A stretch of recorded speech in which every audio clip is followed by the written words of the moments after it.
if you want to join in here, you can bring up absolutely anything that happens to be on your mind. The number is 603-283-6160. That's 603-283-6160. There's pretty big news in the ongoing and failed war on drugs, and a broken clock strikes right a couple times a day or whatever. Joe Biden got something right this time, or at least so far. He's saying he's going to pardon all federal marijuana possession cases, as I understand it. So that's a pretty big deal. With you tonight, it's Ian, Matt, Reed Coverdale. And we're going to go to your phone calls first, though. We actually have Joe to start things out here tonight. He's calling us from Fort Myers, Florida. And, of course, anybody who hasn't been living under a rock recently knows that Fort Myers got battered pretty heavily by the recent hurricane down there, especially Fort Myers Beach. Joe, welcome to Free Talk Live. Hi, thanks for having me on. I just wanted to call in tonight and express my frustration with the red tape that is just holding up a huge amount of the recovery operation down here.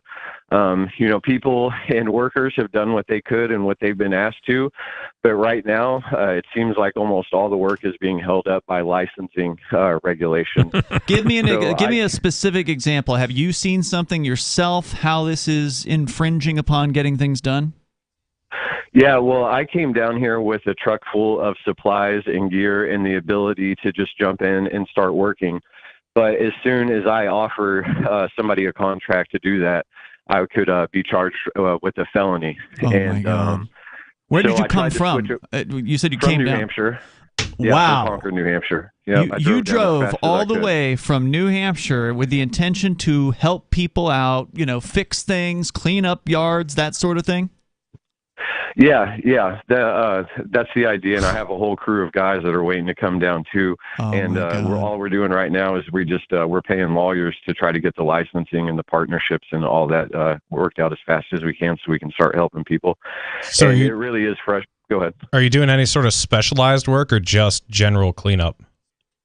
Well, we have it all ready to go. So I have a tree guy here. That and roofing are the two most in demand jobs right now, and they do streamline the licensing with that a little bit, but still not enough to do exactly what we want, and it's still holding up things on that. So it also, all these workers and stuff, they have to find somebody with a license to work under, and those contractors know that, so it even severely lowers their pay, and their conditions are not as well either. So really just all around, it's a bad deal for everybody. Wow. My waitresses and just talking to people here who have lost their whole lives, and I can't even offer and do the stuff that I want to. It's really infantizing from the government and the bureaucrats here, how they treat and even look at you like you're coming down here, and what they call it is doing things the right way. And all I see around here is wreckage and absolutely nothing getting done while they wait on their paperwork and while they wait on their permission. So they're protecting. Let's be clear what's going on. Government licenses are protection, not for consumers. This is what the government thugs will tell you. Oh, we're protecting consumers. No, they're protecting the established contractor businesses there in South Florida by protecting them from somebody like Joe, who's willing to come down, willing to go to work. And it comes from a place, by the way, New Hampshire, where there is no contractor license, as I understand it. So, here you are coming from a place where you just show up with, ready to go, and you can get hired as a contractor on anybody's house here in New Hampshire. I think there are licenses for plumbers, and there's a few things, but actual contractors, I believe, don't have a license here. Am I right about that, Joe? For the most part, yeah, you are correct. And, I rely heavily on my reputation, and I have years and years that I show people of references, and it's really easy for people to make the decision when I go in and say, hey, this is what I have and this is what my capabilities are. And that's exactly how that should be. Adults. Yeah. Yeah, we're all adults. We're all making decisions, and it goes right 99% of the time. So, yeah. So what is the process? I mean, what kind of, you said they're quote unquote streamlining it, but what is, what kind of hoops are they telling you have to jump through down there? Well, to even pick up trash, which I've obviously done before plenty of times without permission, you have to be an approved FEMA member. You have to be approved to do jobs through FEMA. Yeah. You do, because they're doing the free pickups and they're paying for it, and they say that like they're making it a big deal. But what they don't say is they're only paying the people that have gone through that process. So there is literally, these people have to just sit there while their lives that they just emptied onto the side of the street, just sit in front of their house and wait for somebody that's licensed to pick up the trash for them. That's what's happening right now. That's lunacy.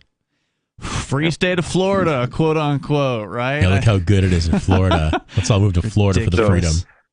I'll have some announcements on some projects that I'm working on down here, but can't really do anything with them until the red tape's done. But hopefully I'll have some updates on those. And yeah, thanks for this update. In a couple more days. Yeah, for sure. I'll be driving around some more, and I can call back in a couple of days. Yeah, please do. But I mean, what did you have? You said you had to hire lawyers to get you through this legal process. I mean, how much of a morass or swamp of paperwork are we talking about? What do you have to do? What kind of hoops are you jumping through? Well, right now, somebody on my team's actually a law school graduate, and so I'm having him head that up back there. So I do know that it's taking up days of his time, and that he's having to draw on all of his resources and talk to actual legal licensed lawyers, and we're having to hire them. So as far as what the details are, I'm still not, I'm not even 100% sure, and I don't even think that they know yet, like how long that these processes take. We kind of have them down to what we need to do, and what's really crazy is that the state of Florida actually eliminated some special licensing, but at the county level, they still require it. So counties are requiring work licenses that the state doesn't even issue anymore. Wow. And you said if you were to go to somebody's house and say, hey, look, I got chainsaws here. We can cut up those fallen trees. We can get rid of them. We can patch up your roof. I'm willing to do this right now. How would you get caught? Are they running sting operations? There are cops going by checking out paperwork. What do you think would happen? Well, it could be several ways, and the biggest way that keeps me, the biggest deterrent for me, is that the customer would know that I'm at this disadvantage, and that if there's anything that they wanted to do, they could just say, all right, well, I'm not going to pay you now because you know that we're working here illegally. And so that would be the thing, is I just really open myself up to that. And then plus, it's like you can just tell here the contractors, like I think it's Walter Block has a great article on this that talks about how the contractors are actually the ones that are the most hostile. And then they find out that I'm down here, and just the hostility. They'll snitch on you. They'll go by. They'll say, "Oh, we don't recognize that truck, New Hampshire. All right, we're calling," and they'll snitch on you. Yeah, it's pretty recognizable too. So, and that's just the whole thing, Damn. It's just it's very, very frustrating. It's very frustrating. Yeah, this reminds me of going back to Hurricane Katrina 17 years ago or whatever it was. I remember the stories after that where you had, I think it was Walmart that sent down a truck full of water and ice, and the federal government refused to allow them in to distribute that, and it just sat there as everything melted, essentially, because, we've got this handled. We're FEMA. We don't need any outside assistance or whatever. And meanwhile, people are, not able to get anything to drink or keep things cold or whatever. It's just crazy. I dream of a day. The Supreme Court's been making some grumbles lately, and I dream of a day where some pen stroke or decisions they make just annihilates all government bureaucratic everything everywhere. I don't know why you would think the Supreme Court would ever do because something like they're already kind of though. making strides. There's some stuff going on right now that's already kind of looking that way. Well, I appreciate your optimism, Joe. I'm sorry to hear about this situation down there, although I'm not surprised to hear about it. And yeah, please do check in with us as this develops and let us know what you're seeing down there. I appreciate it, man. All right, thank you. Thanks for the call. Yeah, I have a lot of experience cleaning up after storms because I used to work on power lines, and my company used to go out of New England, but then they stopped doing it. They went, I think it was Hurricane Sandy before I worked there. They tried to go to New York, and they ran into this type of stuff. Oh, of course, New York. And so they just gave up and said, forget it. We're never coming back here again. Right.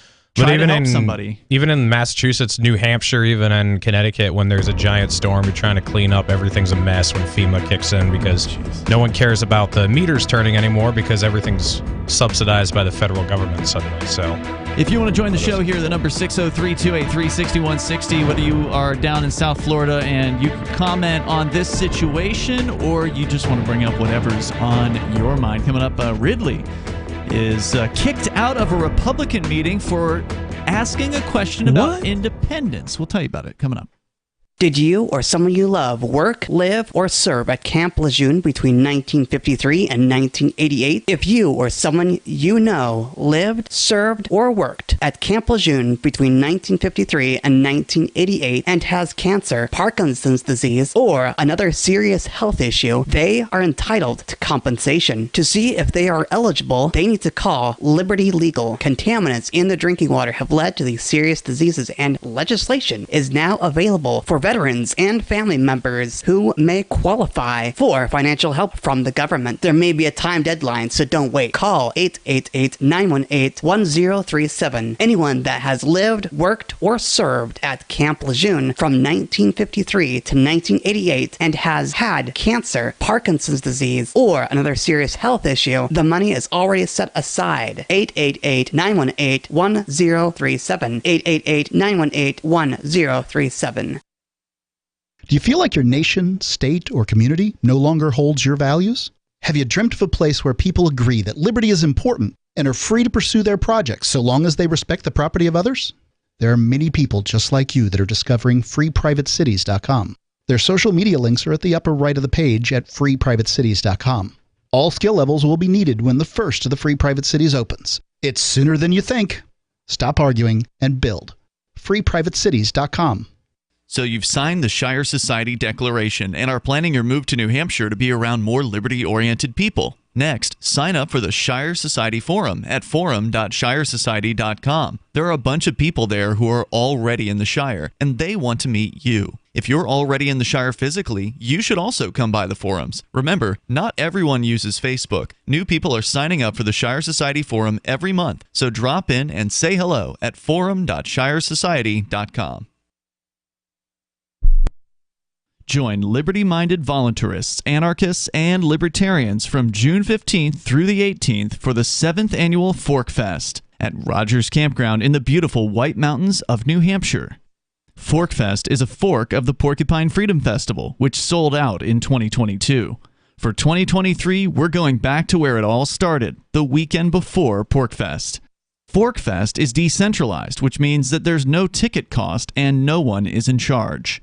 All you have to do to join the fun is reserve your camping site, RV site, or motel room with Rogers Campground for June 15th through the 18th. You can find out more at the unofficial website forkfest.party. You can also connect with other attendees on the ForkFest Telegram and Matrix chat rooms, as well as the ForkFest forum.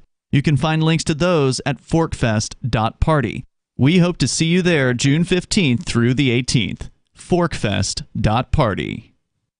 What if you want to hear the latest episode of Free Talk Live, but all you have is your phone, you forgot to download our archive, and you have no data connection? You can call our Listen line at 641-793-0191. That's a long-distance number, so you may incur charges. If not, listen as long as you want. 641-793-0191. The Free Talk Live Listen line, 641-793-0191.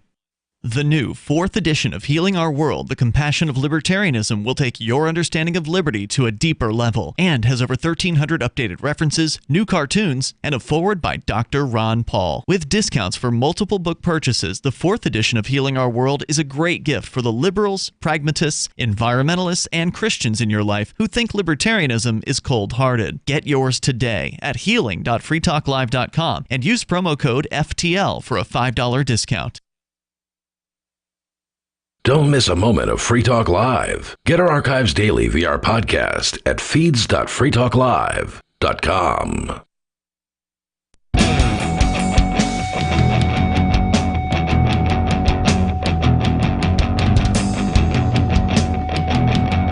It's Free Talk Live. Phones open. If you want to join us here, you can. The number is 603-283-6160. That's 603-283-6160.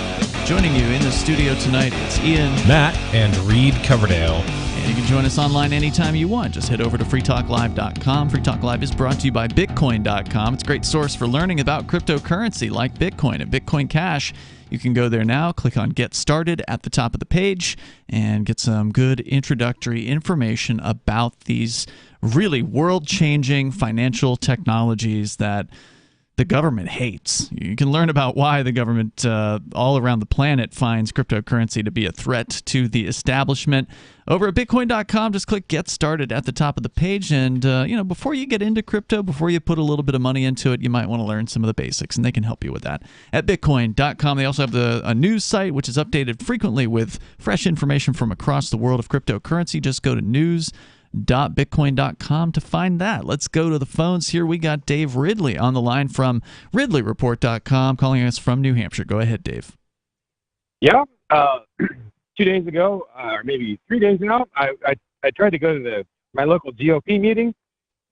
I was just going to kind of mingle and, throw out the fact, make sure everybody there was aware that 52% of Republicans polled support New Hampshire leaving the Union right now. Mm-hmm. Make sure they know that they've got the base behind them, right? Well, what wound up happening, I got there, a little bit after the speech started. Then I realized, then the second speech started, and I'm like, well, I guess I'll just mingle at the end. I wasn't really there to film necessarily, but the second guy got, that's Burns. That's Robert Burns. So he's the guy who won the primary for Congress, and so there's a fairly good chance he'll be the next congressman. So I asked him about independence while I was speaking, and I just picked up my camera and I said, I'm audio taping, and I started filming. I've actually got the clip right here, Dave. But I didn't know you were going to call in tonight, but I'd seen the videos that you posted, and I thought they were worthy of discussion, like I said, I didn't know you were going to call in. So I'm just going to play the clip here. That way you don't have to recap it. Hang on. Stand by. This is Ridley confronting a U.S. congressional candidate. This is the guy who, unfortunately, beat Lily Tang Williams, who was the Free Stater that was running in the race. He beat the Keene mayor as well. So it's kind of like a three-way race. The Keene mayor is absolutely awful. This guy, not great. Lily was totally the play on this one. It was a shame Lily didn't pull that one off. It was close. Like, she was within, I would say, striking distance of winning, but didn't get enough votes. So anyway, this is the guy who they're calling the Trumper, Bob Burns, responding to Ridley's question here. Okay. New Hampshire had independence legislation this session. If New Hampshire becomes independent, what will you do to protect us from the federal government when they come after us? If New Hampshire tries to become independent, I will fight against New Hampshire. We're part of the Union. I'm sorry. I'm not a Confederate. I'm a Unionist. My family spilled blood in that war. Well, there you go. That was dumb. His family spilled blood, so therefore we can never leave the Union. So that was part of his answer. Ridley, your thoughts? Yeah, well, first of all, I appreciate the fact that he answered the question and he wasn't trying to demonize anybody. And in fairness to him, he may not necessarily mean he wants to fight in New Hampshire independence physically. He just may mean he wants to fight, through the political process or whatnot. That's probably what he meant. But who knows? He might pick up a gun and shoot at those darn Confederates in his mind. Let's play more of the clip here. We are part of this country. I'm part of the Union, whether you like it or not. I get it. Everybody wants to see California gone. Now, there was some comment he made there was hard to really make it out. Something about, like... He said, you get it. You really want to see California gone. So he sounded like he might agree with California. So he sounds like seceding? A Confederate to me, as long as it's California that leaves the Union. What the shame is that there weren't other independence people that spoke up to kind of back you at this meeting, Ridley. Did you ever get a feel for the rest of the audience before they kicked you out of the room, which is, by the way, what comes up in this video where they assault Ridley to force him out of this meeting? Did you get any feeling for the rest of the room? There were independent people there, but they had stepped outside while I was asking the question. They were doing something outside, some administrative thing or whatnot. Matt Penn-Anastasa was there, and he's a state rep who voted for independence, right? Or at least for the right to vote, or for the people's right to vote on independence. And I think he was doing some kind of administrative thing or working on some logistical thing with somebody outside the room while that happened. Yeah, and you never had a chance to bring up the 52% thing either, where 52% of New Hampshire Republicans in a poll conducted over the summer, the very first poll on this question, said they support New Hampshire being an independent nation now, not later, but like immediately. Yeah, that's the Scientific USA Survey USA poll. Right. I'm gonna play more of this clip here. Possibly Washington, D.C. But listen, I'm a unionist. I am a unionist 100%. Bob, let me interrupt for a moment. Sure. We have a policy here that we don't. Are you recording this audio or video? Oh, just like everybody else. I'm just saying, in these meetings, you need to ask the permission of the executive committee. Before you start. You have to ask permission from the Republican Executive Committee, he says, to record any of their meetings, which are ostensibly open to anyone who is a registered Republican. Dave, am I wrong about that? Their wording is I think it's not quite an exact quote, but basically what I've seen 3 or 4 times is we welcome anyone who is a registered Republican or a like-minded independent. That's pretty much how they put it. Really? Pretty consistently. So, maybe they thought I was a Democrat or something, but you know what? I think Democrats probably also should not be assaulted while they're at a building that says Town Hall on the side. Yeah, it got really bizarre. I've got there's 2 videos that you split this into. They're available on your, are they on Odyssey, Dave? I see them on BitChute here. Are they also up on your Odyssey channel?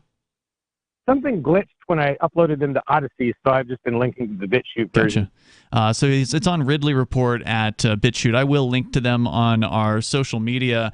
So this old guy interrupts Bob Burns as he's giving you this answer about how he's a unionist, and he gets on you for recording video.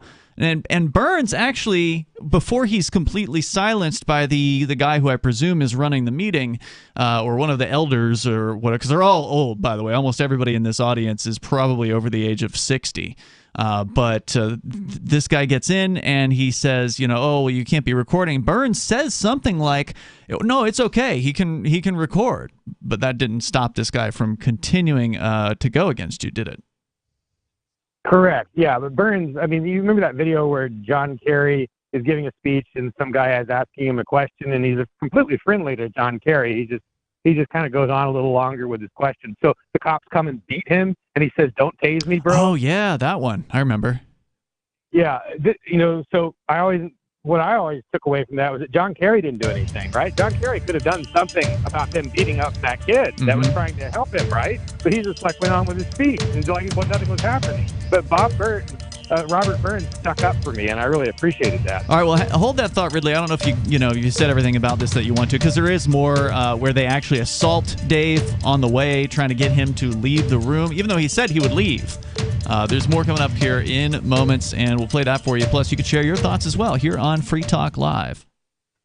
Do you prefer to listen to Free Talk Live on your schedule on demand? You can find the link to our podcast at feeds.freetalklive.com, which features the daily digest of our radio show 7 days a week. Just drop our RSS feed into your favorite podcast client or subscribe to us on the large platforms if you prefer, including Apple Podcasts, Google Podcasts, iHeartMedia, Spotify, and Stitcher. All the links are at feeds.freetalklive.com. If the daily digests aren't enough for you and you really don't want to miss a moment of Free Talk Live, you can always sign up for our AMPS Patreon at amps.freetalklive.com for just $5 a month, and you'll get the full radio show without recorded commercials. Plus, you'll help us advertise, market, promote, and support Free Talk Live. That's amps.freetalklive.com to join AMPS, or feeds.freetalklive.com to get our main podcast, or find us on the major podcast platforms.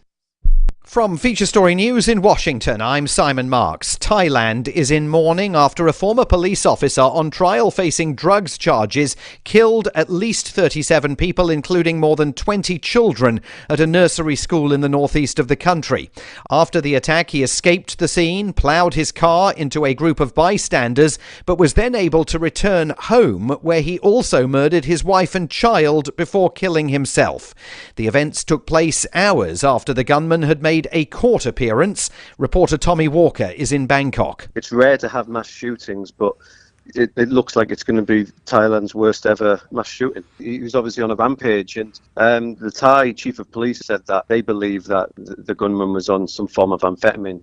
at the time. President Biden has announced plans for a sweeping overhaul of federal drug laws on marijuana. He's to pardon thousands of people convicted of marijuana possession and says he's urging the governors of America's states to follow suit with regard to local marijuana convictions.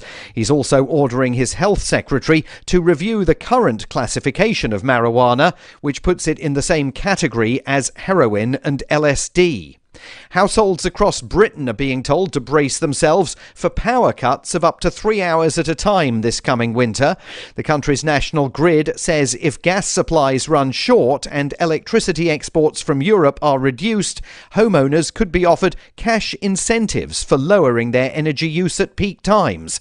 But Dermot Nolan, the former head of regulator Ofgem, says he doesn't believe it will come to that. My understanding is that if there were blackouts, which again I stress I view as extremely unlikely, but if there were blackouts, it is most likely that large businesses would be affected. They would probably be given some notice and asked to turn down their operations. It's particularly unlikely that residential households will be affected. The US government is to screen travellers from Uganda for Ebola amid fears about the rising number of cases there. From FSN's Washington Bureau, Nick Harper reports. US authorities are keen to stress that there have been no recorded cases in the US or in any other country other than Uganda so far. But over fears of infected passengers arriving in America, federal authorities are ordering that all air arrivals who've been in Uganda in the last 21 days be screened for the disease. It means redirecting them to one of 5 special hub airports. Ebola is highly contagious. There is no vaccine for this strain of the virus. And the actor Kevin Spacey has appeared in court in New York facing a civil lawsuit for sexual assault. A fellow actor, Anthony Rapp, is seeking $40 million in damages, saying Spacey made unwanted sexual advances towards him when he was only 14, allegations that Spacey denies. From bureaus worldwide, this is FSN. We're still not sure why you'd want to watch, but our video feed is streaming nightly for free at cam.freetalklive.com.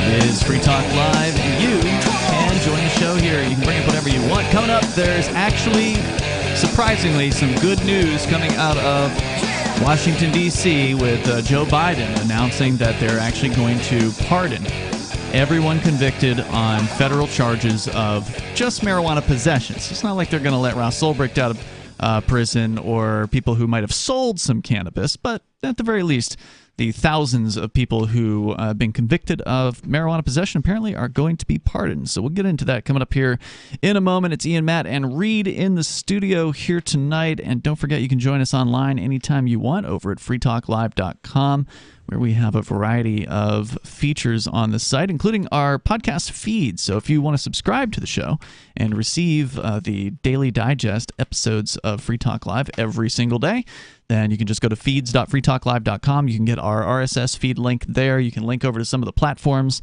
that we're on, as well as Odyssey and many other options for you to listen and or watch the show at your convenience. Just head over to feeds.freetalklive.com to find those there. We have Dave Ridley on the line with us here from RidleyReport.com. Dave, you were calling in about something I had intended to cover tonight anyway, which was the videos that you put out on your BitChute channel, which is titled Ridley Report. You were at a local Republican meeting in Rindge, New Hampshire. Not the biggest town, mind you, so I don't suspect there were dozens of attendees there, but it looks like maybe there was at least 12 to 15, would you say? Yeah, and as you probably noticed in the video, or noticed me saying, there were other people who appeared to be filming. It was intermittent. One lady had her cell phone up, and had it up for about 3 minutes. And another guy had his camera up for a while. And cameras were coming up, going down, and so it was just that had been going on for a while before I started filming anything. So they didn't have any issue. The Republicans had no problem with anyone else recording their, favorite clips or whatever of this politician speaking in front of the room. But when you pulled out your camera and started recording, and then further, you asked a tough question specifically about the issue of New Hampshire independence, New Hampshire being seceding from the United States. Then there was some old guy on the side of the room who's probably on like the executive committee. He demands that you stop recording and insisted that you had to ask permission first. I've got more of the clip here where they confront you on this. Let me play that here. Recording this audio, just like everybody else. I'm just saying, in these meetings, you need to ask the permission of the executive committee before you start. Under New Hampshire law, I'm required to inform when I'm recording, and I did do. I informed that I was recording. This is in a government building. This does not apply. This is a private meeting in a public facility. You do not have the right to record it. Then why is everyone else being allowed to record, or at least some other people? Yeah. It seems like he basically denied that was the case. It's hard to really make out what he says to that question, Ridley. Yeah, I'm not sure exactly what he said either. But the main thing is they were eventually admitted, well, this is government property. It's complicated in Rindge because the old town hall is not, as much in action as there's some new town offices down the street or whatnot. So you were in the old town hall?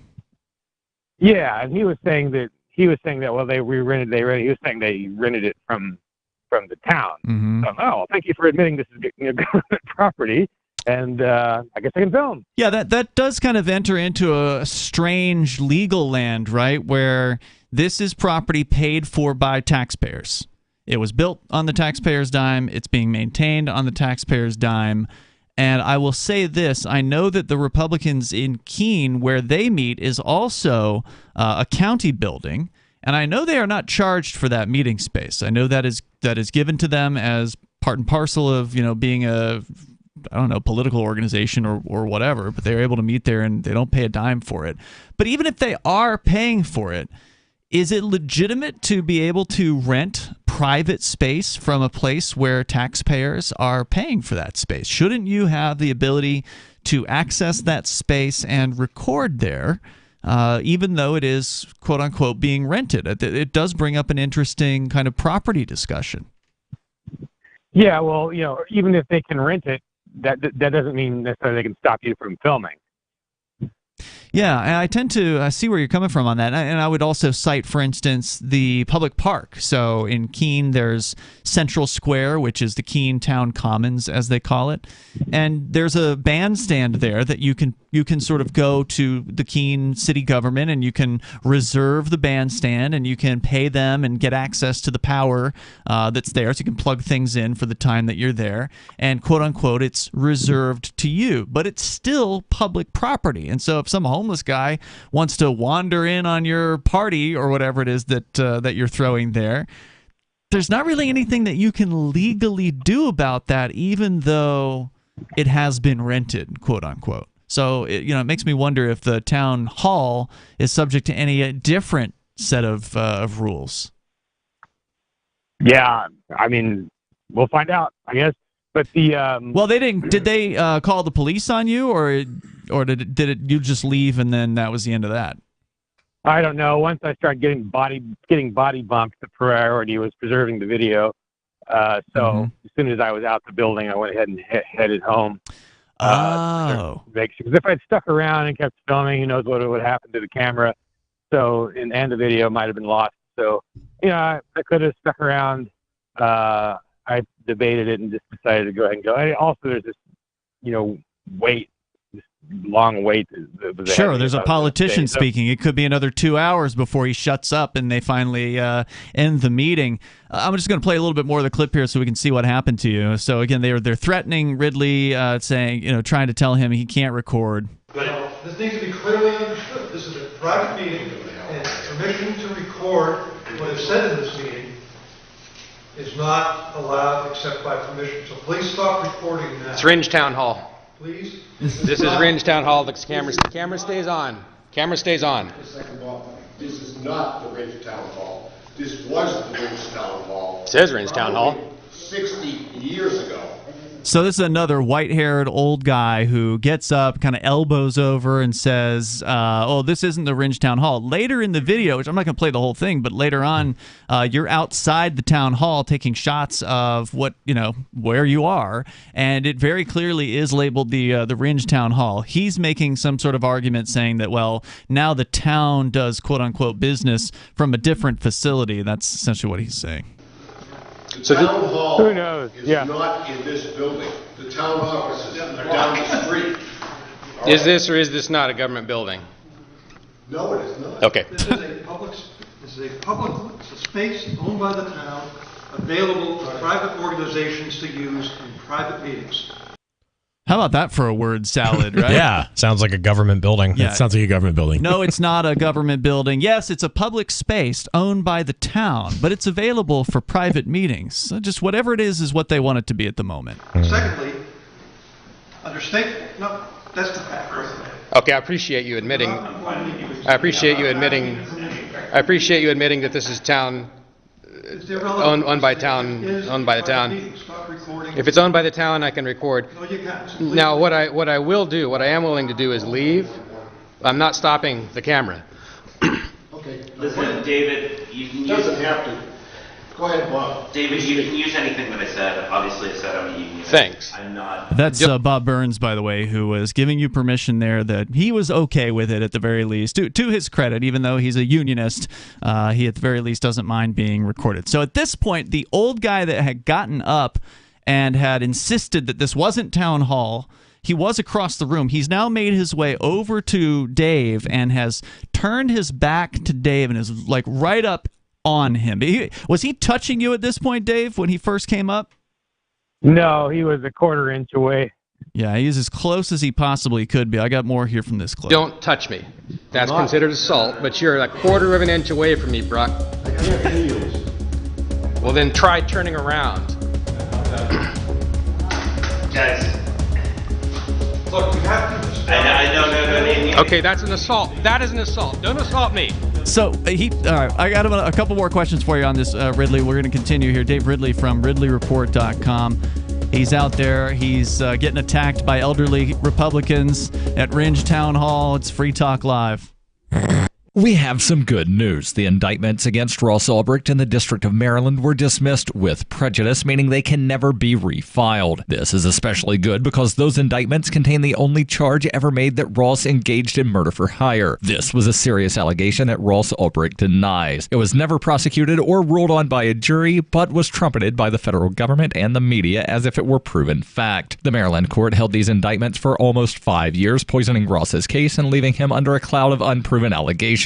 As explained in Ross's appeal to the Supreme Court, the fact that the judge used these allegations to give Ross a draconian sentence of double life without parole violated his Sixth Amendment right to a jury trial. Judges are required to issue sentences based on convictions decided by a jury, not unproven allegations never even charged at trial. Although this is a positive development, the dropped indictment will not set Ross free. Now, a presidential pardon is Ross's only hope of freedom. Sign the petition at freeross.org. freeross.org.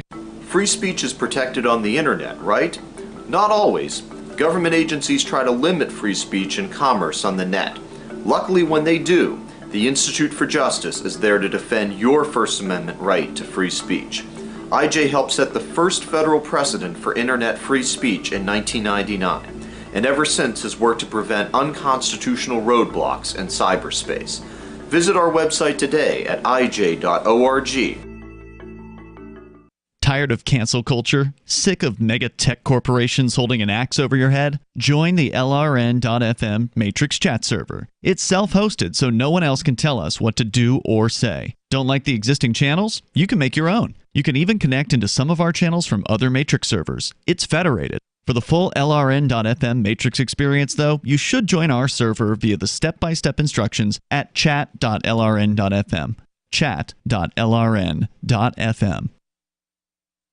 Excuse me, is this where I get a license to start a new business? I wouldn't be hasty. You have to get a license to go out of business, too, you know. Oh, well, look, I've invented this little anti-gravity machine, see? Oh, is that why you're walking 2 inches above the floor? Oh, yes, it's very comfortable. It saves on shoe leather. Yeah, well, you have to fill out these forms and report to the Human Services Department of Manpower Orientation and register with the Fair Employment Practice Commission, the Wage and Hour Division of the Employment Standards Administration, the State Sales and Income Tax Division, the Internal Revenue Service, and the Social Security Administration of the Department of Health, Education, and Welfare, and, of course, OSHA. OSHA? I thought that was a little town in Wisconsin. You'll find out. Say, floating around like that could be dangerous. Have you checked with the Consumer Product Safety Commission? Well, not yet. Come to think of it, you actually are flying, aren't you? Look, you need to go over to the Federal Aviation Administration and the Transportation... It's very hard to get anything done these days if you're in business, but free enterprise built this country. Think what could happen if we don't keep it free. A public service of this station and the Center for the Defense of Free Enterprise, Bellevue, Washington. Besides, we just can't have people floating about unregulated, you know. If you want to know the latest about Free Talk Live before we go on the air, all you need to decide is how you want it delivered. It's your choice. Visit news.freetalklive.com to receive our usually weekly news updates by email. Plus, we have a Twitter account at twitter.freetalklive.com, and you can follow us on the decentralized Mastodon platform at toot.freetalklive.com. So please follow us at toot.freetalklive.com and sign up for our emails at news.freetalklive.com. I'm a little obsessed with My Magic Mud. Several years ago, I met Jessica Armand, the founder and CEO of My Magic Mud, and I didn't even know my teeth were coffee stained. A week's worth of use convinced me, and now I use it every 3 or 4 days. It's clinically proven to whiten teeth, and I think it cleans better, too. My Magic Mud's available at most local health food stores, Sprouts, Natural Grocers, CVS, Walmart's Natural Beauty Aisle, but I can get it for you for 20% off with coupon code FTL20 at mymagicmud.com. FTL20 mymagicmud.com. You can help spread the ideas of liberty with our Patreon for just $5 per month at amps.freetalklive.com.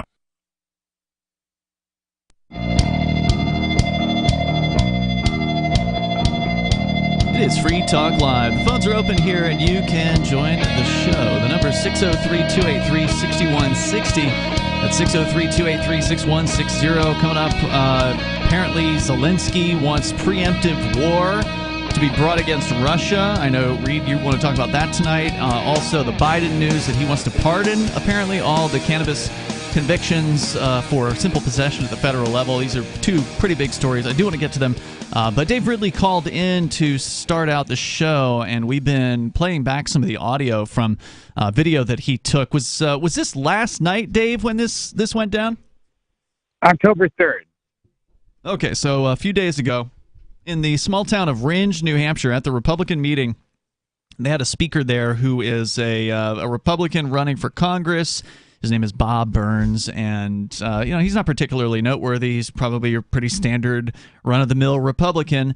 And, the meeting would have been relatively unremarkable had you not asked a question about independence, Dave. You asked him what he would do, basically, if New Hampshire declared independence from the United States. And rather than answer that specific question, he kind of backed up and said that if New Hampshire were attempting to declare its independence from the U.S., that he would fight against New Hampshire to stop that from happening, was what he said. And then immediately thereafter, an elderly gentleman from the Republican Party pipes up and demands to know if you are recording, and you were, because that's what you do.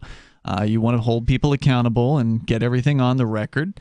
And you, of course, indicated that you were. You pointed out that others had been recording throughout the meeting. They say that this is town hall, or this wasn't town hall. So it is town hall and it isn't town hall. And it's a private meeting, but it's a public building, and it's paid for, of course, by the taxpayers. But they say they get to decide who can record and who can't. So another elderly gentleman gets up. All of these people are very old, which is one of the weaknesses that the Republican Party has here in New Hampshire, and I suspect it's true of the Democrats to some extent as well. I just haven't seen their meetings, so I can't say 100% on that. But these are aging organizations, and they are having a difficult time getting younger people involved. And they're now running out. One of the younger people in the room, Dave, they actually put their hands on you, apparently here. And so tell me a little bit more about this old guy as he backs up right in front of you. You said he's a quarter of an inch away from you. He looks like an old drinker to me. He looks like, I don't think he was drunk at this event, but he looks like a guy that really likes to be a hard drinker at home in the trailer park.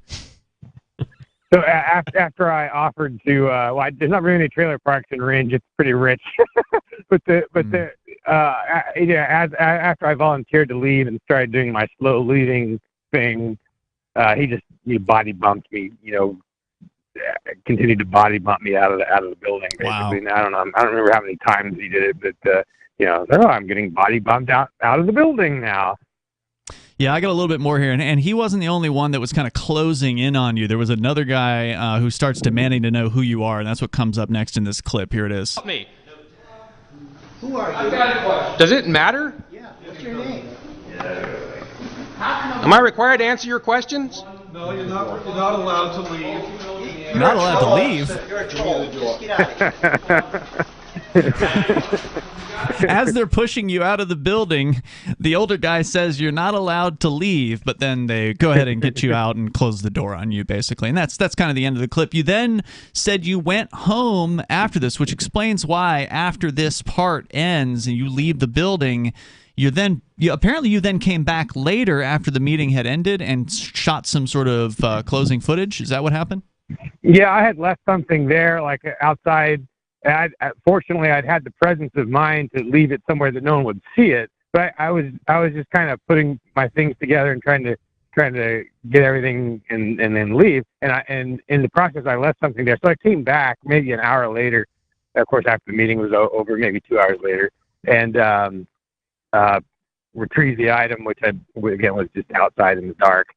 And that's when I went ahead and got a few shots of the building.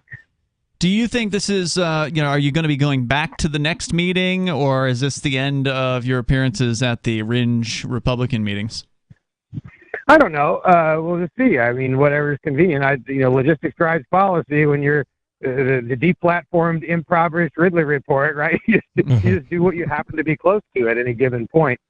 By the time I get back to it, some time could have passed because, if you think about it, the stars just have to align. It's no one else's problem, but the stars have to align for me before I can shoot a video at a government event. Well, always good to see you out there, Ridley. Was there anything else you wanted to share about your experience? After I left the building, the door pops back open, and I started packing my camera away, and door pops back open, and the guy says, "Stick around. We got some people here that want to meet you." What was that about? Well, I guess I would have known if I'd stuck around. Yeah, that would have really been interesting had you done that, because as you pointed out earlier, you weren't alone at the meeting. You did have some allies that were in attendance, including Matt Santanastasso, who is a state representative from that town. So, he's one of the independence reps. He was one of the co-sponsors of the legislation, one of the key men, if you will, of the New Hampshire independence legislation that happened earlier this year. And so, I don't think they would have surrounded you like a pack of wild dogs and piled on you, but they certainly tried to make it sound like they were going to. Yeah, it seemed like, it was one of those things that required some calculation, but I decided, probably go ahead and leave. Fair enough. Hey, thanks, Ridley, for sharing the story here with us tonight. It definitely is a crazy video. And like I said, I'll put it up for our viewers to check out over on our social media. You can follow us at social.freetalklive.com. Dave Ridley, thank you for your service. Yeah, he's definitely one of the most active activists out there. He is. He's awesome. He's the reason I live in New Hampshire. If it wasn't for Dave Ridley, I never would have found the Free State Project. The Ridley Report led me to the Free State Project in the first place. Good. Yeah. And he's one of the earliest movers, too. So he was here at the beginning. His work is peerless. And he's never stopped. He's relentless. He's just totally relentless. Yeah. You look up relentless in the dictionary, it's Dave Ridley's face. Yeah, he's got a great work ethic, and I hope a lot of other people are inspired by him. So Biden has announced today that he's going to be pardoning. It says he pardoned, so maybe he did sign the paperwork today. This is the Los Angeles Times report. All individuals convicted on federal charges of simple marijuana possession, a move the White House estimated will affect more than 6,500 people nationwide. I wonder how many of them were imprisoned because of his policies from earlier. You mean Biden's war on drugs that he was signed on to for many years? Now, what about Kamala? Kamala was the animal in California when she was there, wasn't she? Putting everybody in jail for stupid things. Biden urged all governors to follow his example and called for a formal review of marijuana's classification in federal law as a Schedule I drug. Currently, it has the same classification as heroin and LSD and a higher classification than fentanyl. A change to the legal classification of marijuana, although not certain, would be a significant reform, clearing the way for major changes to the federal government's approach to the drug. According to Tiana Mays, civil rights attorney in Washington, she said, it would be a big step in the right direction. It would take this down from being a felony, which is the same right now as possessing heroin. So we're hopeful about the steps the Biden administration is taking. Now, I will say this. They have had bills in many sessions to do this very thing, whether they be filed by Republicans or Democrats or bipartisan or whatever. And it just never goes anywhere. I don't know if they've ever even passed, the House or the Senate. I'm not sure how far these things have gotten, but they've never made it to Biden's desk. So I don't know if they've even made it out of committee. Like I said, I don't follow closely the goings-on in Washington, D.C., but I know that these bills have never made it through. So I think that since it's the executive branch, can't Biden just issue an order and change the status of marijuana? Does that need to be done by Congress? Or can Biden just say, okay, it's no longer Schedule I, it's now Schedule 4, or it's off the schedule entirely? Well, I don't think the DEA has any legal right to exist in the first place. Well, I'm with you on that. But they're not going to disappear tomorrow just because we want them to. But that said, I mean, should those be Schedule anything at all? Of course not. I mean, obviously the federal government schedules should be gone, and leave it up to the states, if anything, to make these decisions. In fact, as I understand it, if New Hampshire, or if the federal schedule were to disappear tomorrow, all drugs would be legal in New Hampshire. Is that right? I believe that to be the case. New Hampshire basically just kind of goes along with the feds. That's right. I've heard that before. I think that's true. Yeah, I've heard that. Now, that's not to say they wouldn't pass their own thing later on, but hopefully the Free Staters would be able to stand in the way of something like that happening here. So I find it funny Biden's doing this just now. Like, why not earlier? Does it have anything to do with the midterms, maybe? Yeah, there's a good chance about that. It's just building his legacy and nothing more. We could talk a little bit more about it on the way here. If you want to weigh in, the number is 603-283-6160. But, Trump could have done this, and he didn't. He should have. Very true. Biden deserves some credit when he got this. He was right to withdraw from Afghanistan, and he's right about this one. The number here is 603-283-6160. Hour number 2 is coming up. You can join us on Free Talk Live. Did you or someone you love work, live, or serve at Camp Lejeune between 1953 and 1988? If you or someone you know lived, served, or worked at Camp Lejeune between 1953 and 1988 and has cancer, Parkinson's disease, or another serious health issue, they are entitled to compensation. To see if they are eligible, they need to call Liberty Legal. Contaminants in the drinking water have led to these serious diseases, and legislation is now available for veterans and family members who may qualify for financial help from the government. There may be a time deadline, so don't wait. Call 888-918-1037. Anyone that has lived, worked, or served at Camp Lejeune from 1953 to 1988 and has had cancer, Parkinson's disease, or another serious health issue, the money is already set aside. 888-918-1037. 888-918-1037. There are basically two types of advertising, direct response and branding. Radio's great for direct response with its low cost to listener ratio, but audio can't be beat for branding, which is a longer term endeavor. You want to be the first thing that someone thinks of when they think about your product or service. If you have a local business that you want kept top of mind in your community, call the station. If you need national reach, Free Talk Live's got around 200 radio stations, millions of monthly listening sessions, can suit all budgets, and if we don't think we're right for you, we'll tell you. Email me, mark@freetalklive.com. What if you want to hear the latest episode of Free Talk Live, but all you have is your phone, you forgot to download our archive, and you have no data connection? You can call our Listen line at 641-793-0191. That's a long-distance number, so you may incur charges. If not, listen as long as you want. 641-793-0191. The Free Talk Live listen line, 641-793-0191. You're listening to the live edition of Free Talk Live. Hour number 2 is next after the news here on the Liberty Radio Network at LRN.FM. From Feature Story News in Washington, I'm Simon Marks. Thailand is in mourning after a former police officer on trial facing drugs charges killed at least 37 people, including more than 20 children, at a nursery school in the northeast of the country. After the attack, he escaped the scene, ploughed his car into a group of bystanders, but was then able to return home, where he also murdered his wife and child before killing himself. The events took place hours after the gunman had made a court appearance. Reporter Tommy Walker is in Bangkok. It's rare to have mass shootings, but it looks like it's going to be Thailand's worst ever mass shooting. He was obviously on a rampage, and the Thai chief of police said that they believe that the gunman was on some form of amphetamine at the time. President Biden has announced plans for a sweeping overhaul of federal drug laws on marijuana. He's to pardon thousands of people convicted of marijuana possession, and says he's urging the governors of America's states to follow suit with regard to local marijuana convictions. He's also ordering his health secretary to review the current classification of marijuana, which puts it in the same category as heroin and LSD. Households across Britain are being told to brace themselves for power cuts of up to 3 hours at a time this coming winter. The country's national grid says if gas supplies run short and electricity exports from Europe are reduced, homeowners could be offered cash incentives for lowering their energy use at peak times. But Dermot Nolan, the former head of regulator Ofgem, says he doesn't believe it will come to that. My understanding is that if there were blackouts, which again I stress I view as extremely unlikely, but if there were blackouts, it is most likely that large businesses would be affected.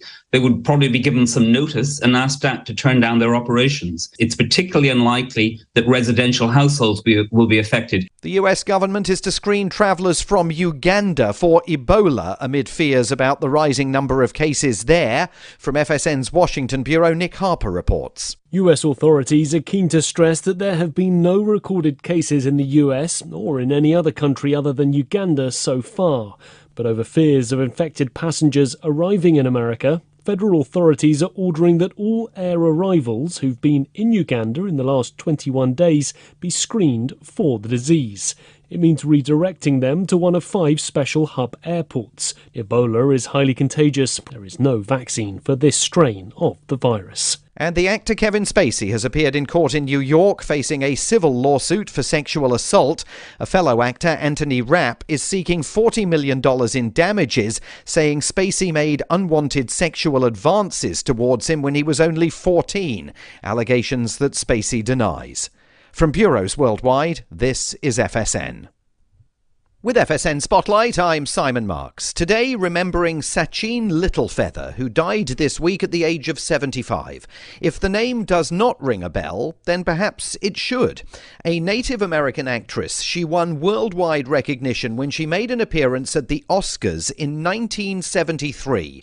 Marlon Brando had won the award for Best Actor, but he asked her to go in his place and decline the honour to protest against Hollywood's portrayal of Native Americans. It was a stunning cultural moment, with some big Hollywood stars in the wings, furious at Littlefeather's presence. I went up there like a proud Indian woman, with courage, with grace, and with humility. She recalled that night in an appearance at the Academy Museum just a month ago. There was some commotion behind the stage. It was Big John Wayne getting ready to assault me. And he had to be held back by 6 security men to prevent him from doing so. When I left that stage, I just kept walking in dignity. It took until June of this year for her to win an apology from the Academy. She continued her activism on behalf of Native Americans until her death from cancer earlier this week in California. The main news again, Thailand is in mourning after a former police officer on trial facing drugs charges killed at least 37 people at a nursery school in the northeast of the country. President Biden is pardoning thousands of people convicted of marijuana possession and calling for looser regulation of the drug.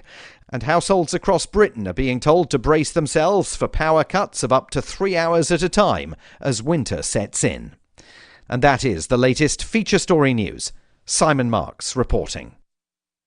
It's The Onion Radio News. God loses his decision-making coin. This is Doyle Redland reporting. The Lord God has confirmed that he has misplaced his special decision-making coin. The coin, a relatively unremarkable 1972 nickel, has been used almost daily by the Supreme Being for over 4 billion years for the purpose of determining everything from the direction of the wind to the outcome of history. The visibly distraught God added, I have no idea where I put it. I remember flipping it last night for a couple in Monroe, Michigan who were trying to conceive a child, but I haven't seen it since. God also said he hopes to locate the coin before 7:15 Thursday morning when United Flight 251 takes off from Seattle with actress Dixie Carter on board. Doyle Redland for The Onion Radio News, online at theonion.com. This is the Onion News Network.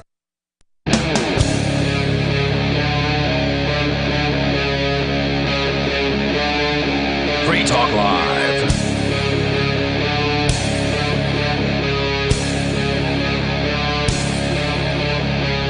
This is Free Talk Live, and you can bring up anything here. The number is 603-283-6160. That's 603-283-6160. We're kicking off the second hour of the program here tonight. It's Ian, Matt, and Reed Coverdale. So every now and then, politicians get something right. It took them 5 decades, or actually more than that. Marijuana's been prohibited since the 30s, but the war on drugs started in earnest in, I think it was like 1971.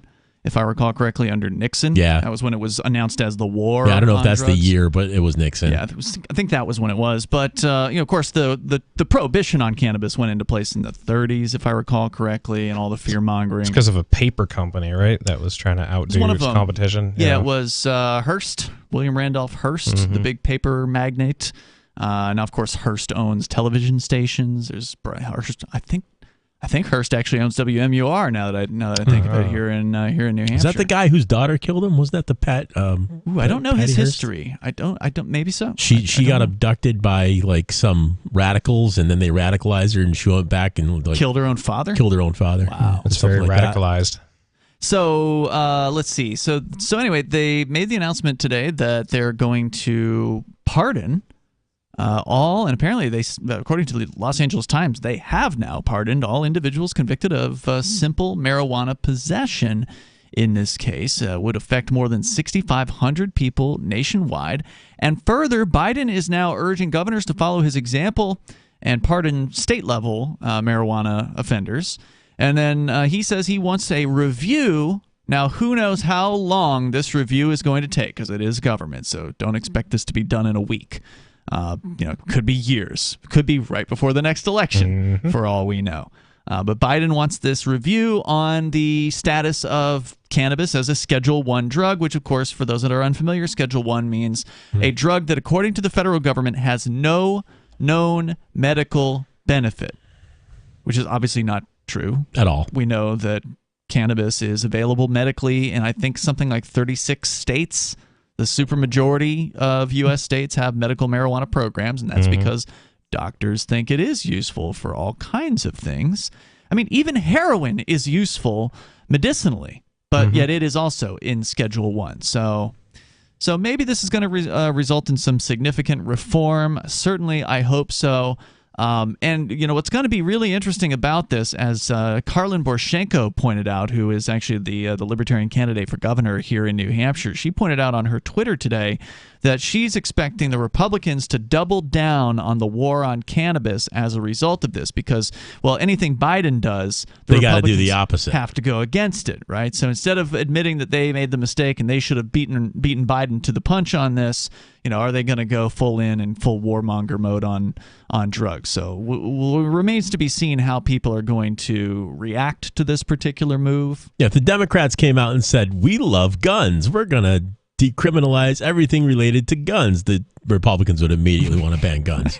I would hope not, but clowns. Trump did ban the bump stocks. He did. Yeah. The appeal to that was just thrown out too, right? Yep. Yeah, there was an attempt to take that to the Supreme Court. I have a story about that, but they didn't accept the appeal, which means they are essentially upholding the ruling of the lower court, which was upholding the bump stock ban. Right. So that stays for now. Now, Matt, you have a theory. Yeah, I have a theory about that. That is going to somehow they rejected this out of a plan. It's not enough for the Supreme Court. There's so much wrong that the Supreme Court denied cert for that on purpose. They've already reversed a bunch of anti-gun stuff this year, and I think they plan on doing that too, but they're waiting for the right cases, and I think they've got the right cases, and once they have those cases in front of them, it's going to impact the bump stock thing as well. Well, I appreciate your optimism. This is just pure speculation on your part, though. There's not really any statements. These guys aren't saying why they're rejecting. There are. It already happened with. It just happened again in a Texas federal court where against a company called Tactical Machining, where the federal judge in Texas kind of denied class protection to certain parties on the case, but not on others, and furthermore protection to people who weren't necessarily even on the case. So there's the 80% rule, right? The ATF has banned 80% kits to go to private people at their homes. You've always been able to buy an 80% kit to your house. Mm-hmm. The ATF has declared them firearms. They just decided to declare those firearms one day. They never were before, but now they are. This is recent. Yes. Yeah. And now Tactical Machining, which is a company that makes receivers and 80% receivers in Texas, has filed suit against them. And they also want all of the judge issued a preliminary protection order against the ATF on behalf of Tactical Machining to allow them to give themselves some privacy against the investigation. And Tactical Machining said, we'd like that also to be extended to our client list because we don't want the ATF attacking our clients. And the judge agreed with that too and said, okay, yep, I'm going to make an addition to that. The ATF is not allowed to investigate any of your clients either. So it's and the ATF, the judge did also issue some verbiage saying that he thinks this is on its face. There's a legal term for on its face. I can't remember what the actual Latin is or whatever they use, but it basically says, I'm pretty sure this is unconstitutional. I'm issuing an injunction against the ATF preliminarily right now, and come back. We'll hear the case. And he denied a couple of classes of people protection from the ATF, but he said that was only because they filed their briefs not as well as they could have. So by the time the case comes back around, those parties are probably going to come join the class against the ATF as well, and will be granted the same permissions. And it will not be federal. It will only be Fifth Circuit. The judge said he does not want to take this national. He wants to keep it in his sandbox for now, but that could also change by the time the full case comes up. So there's a lot of stuff happening in a lot of lower federal courts and at the Supreme Court level. A lot of stuff going on right now. And it looks like on the Supreme Court level, it does appear that the Supreme Court is lining up very specific cases in a very specific order at very specific times to knock them down for legal reasons. Like dominoes. Yeah. Okay. So they're setting them up like dominoes to go down. And the bump stock one wasn't a perfect case. It wasn't enough. It wasn't a strong enough case. So the idea, and a lot of legal experts think that they're probably going to find another case, and they think they've got another case that's going to be better suited to that purpose. It'll be more permanent. That may also affect the bump stocks. It will definitely affect the bump stocks. But more stuff. Yeah. Okay. All right. The great thing is if you have a belt loop, you don't need a bump stock. And if you get good enough, you don't even need a belt loop. Go Google M1 Garand assault weapon, and you'll see what I'm talking about. That's right. I mean, but do you have a tax stamp for your belt loop? That's a $200. It's for my finger, actually. Taxing fingers. Yeah, you're absolutely right. That's true. The number here is 603-283-6160 as we continue here. So, again, the news is about Biden pardoning 6,500 people at the federal level. His actions, which many activists and the Democrats have been calling for, by the way, libertarians have been calling for this for a long time, are the most significant steps that he has taken toward reforming America's drug laws. In fact, they're the only steps, from what I understand, that he's taken. They're also a clear effort to boost turnout in the next month's midterm election, which will decide whether the president's party can hold on to control of Congress, even though Congress didn't do anything in this particular case. But who cares? No one knows that. Yeah. No one Joe Biden did take some other steps. Remember, he fell up them that one time? The airplane. He took those steps like mad. Asked about the timing of the announcement, which comes just 33 days ahead of the election, an administration official who briefed reporters on the plan said Biden was looking to fulfill a campaign promise after Congress failed to take any action. Quote, "As I said when I ran for president, no one should be in jail for just using or possessing marijuana," he said about the plan. Wait, which time that he ran for president, though? Yeah, right? Only the most recent one.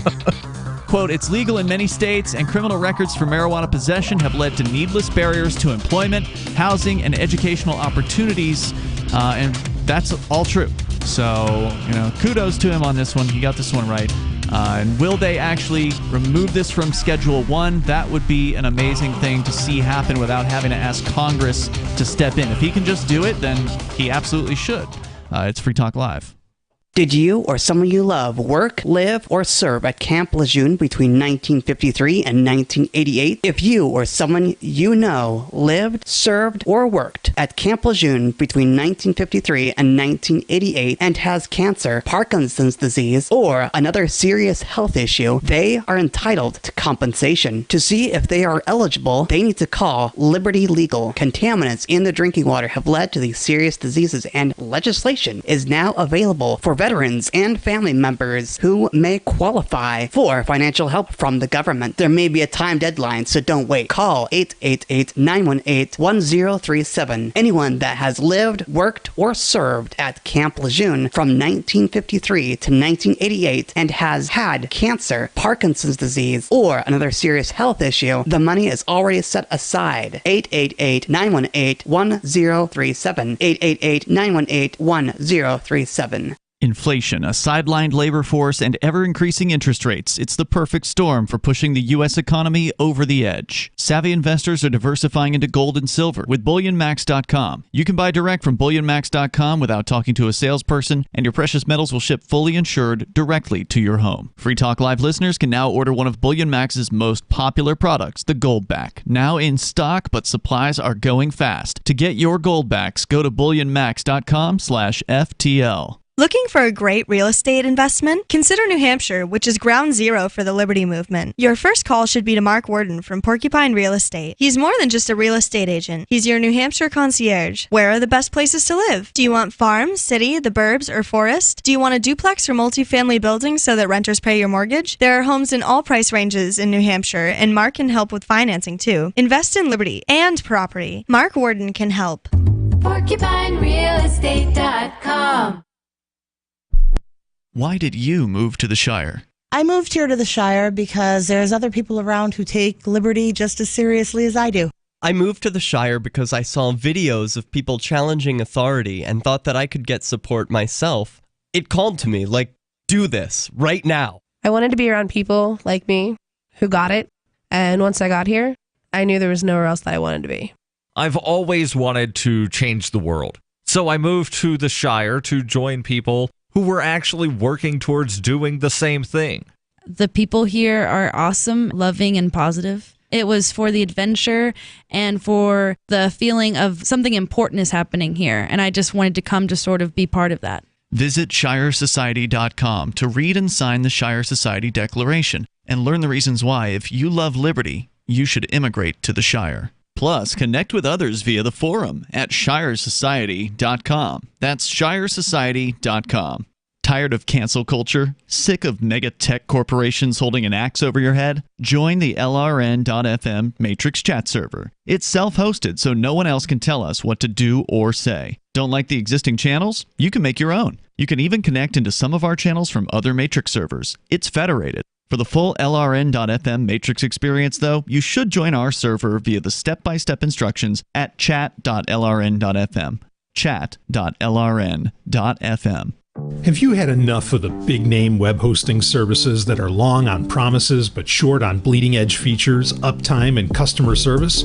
Try Agorist Hosting, the agile web host that offers full concierge service from website redesign, full e-commerce solutions, custom apps for your Shopify store, IPFS integration, and more. Agorist Hosting is ready to take your web presence into the future. To get started, head over to agoristhosting.com. Yep, we still do email. Drop your email address in the entry box at freetalklive.com, and you'll be kept in the loop with Free Talk Live.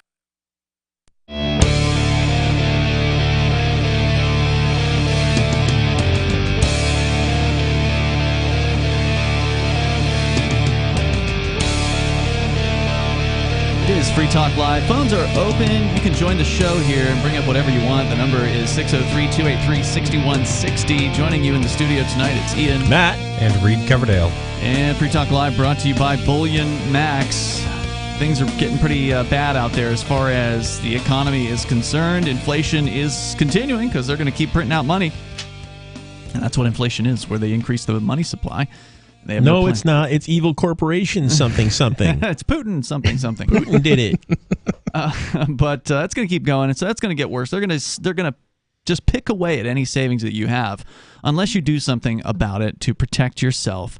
And one of the things that has historically been a real good hedge against inflation is, of course, precious metals. And BullionMax.com can help you with that. In fact, if you go to BullionMax.com/FTL, it'll take you right to their Goldbacks page. And a lot of people are big fans of the Goldbacks in the Freedom community. It's gold that you can use. They're interchangeable, beautiful gold money that you can carry in your wallet. Now, look, if you want to buy some ounces of gold or silver and stack them in a safe or something like that, Bullion Max can help you with that. They got all that kind of stuff that you could possibly want at BullionMax.com. But if you go to BullionMax.com/FTL, it'll take you to their Goldback page.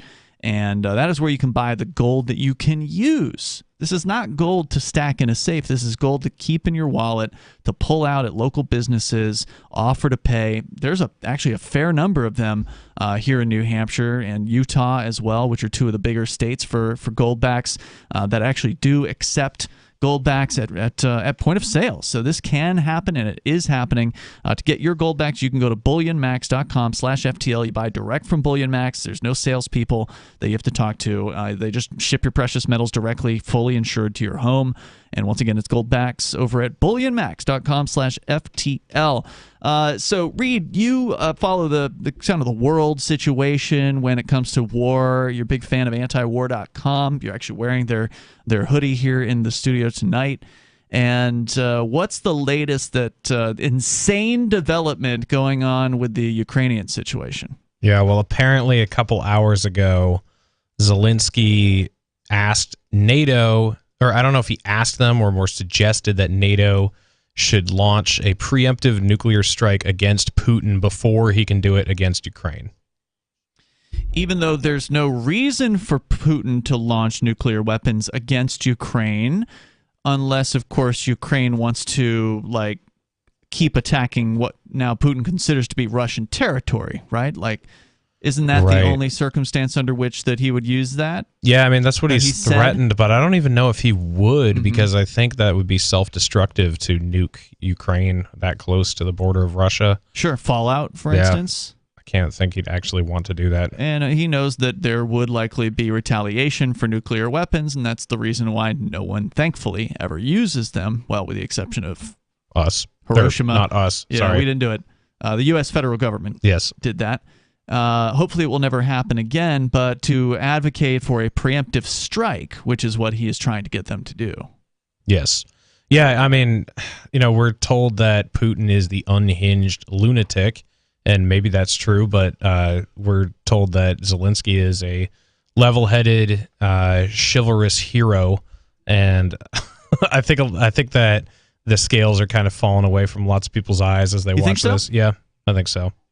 This specific move of his has disillusioned people to him, or other things that he has done? I don't think that this has been news long enough to really tell, but just I've seen people kind of soften on support for Ukraine and support for Zelensky. A lot of people seem to start thinking that he's being unreasonable and putting too much at risk for kind of petty things that at least no one worldwide really cares about.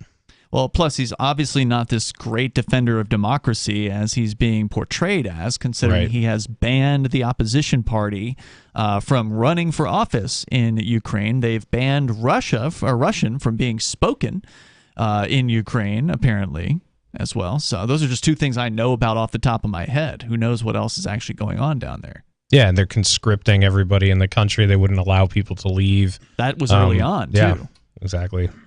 So, this guy, I mean, Putin's bad guy, too. There's no doubt about it. But there's no reason to believe that Zelensky is any better than his opposition. It's asinine. Yeah, it really is. When I see the Ukraine flags all over when I drive around, it's like, okay, an idiot lives there, an idiot lives there, an idiot lives there. Yeah, ridiculous signaling. Yeah, I don't go after Putin that much just because we're not forced to subsidize Putin's war. That's true. Where we are forced to subsidize Zelensky's war, and so to me, it's more constructive to go after Zelensky. And I don't know. I mean, I feel like Putin is more transparently obvious with what he's doing. Like he's admitting, yeah, I'm taking over these places and doing this, and I feel like Ukraine is trying to cloak everything they're doing and some benevolence or something, and I don't know.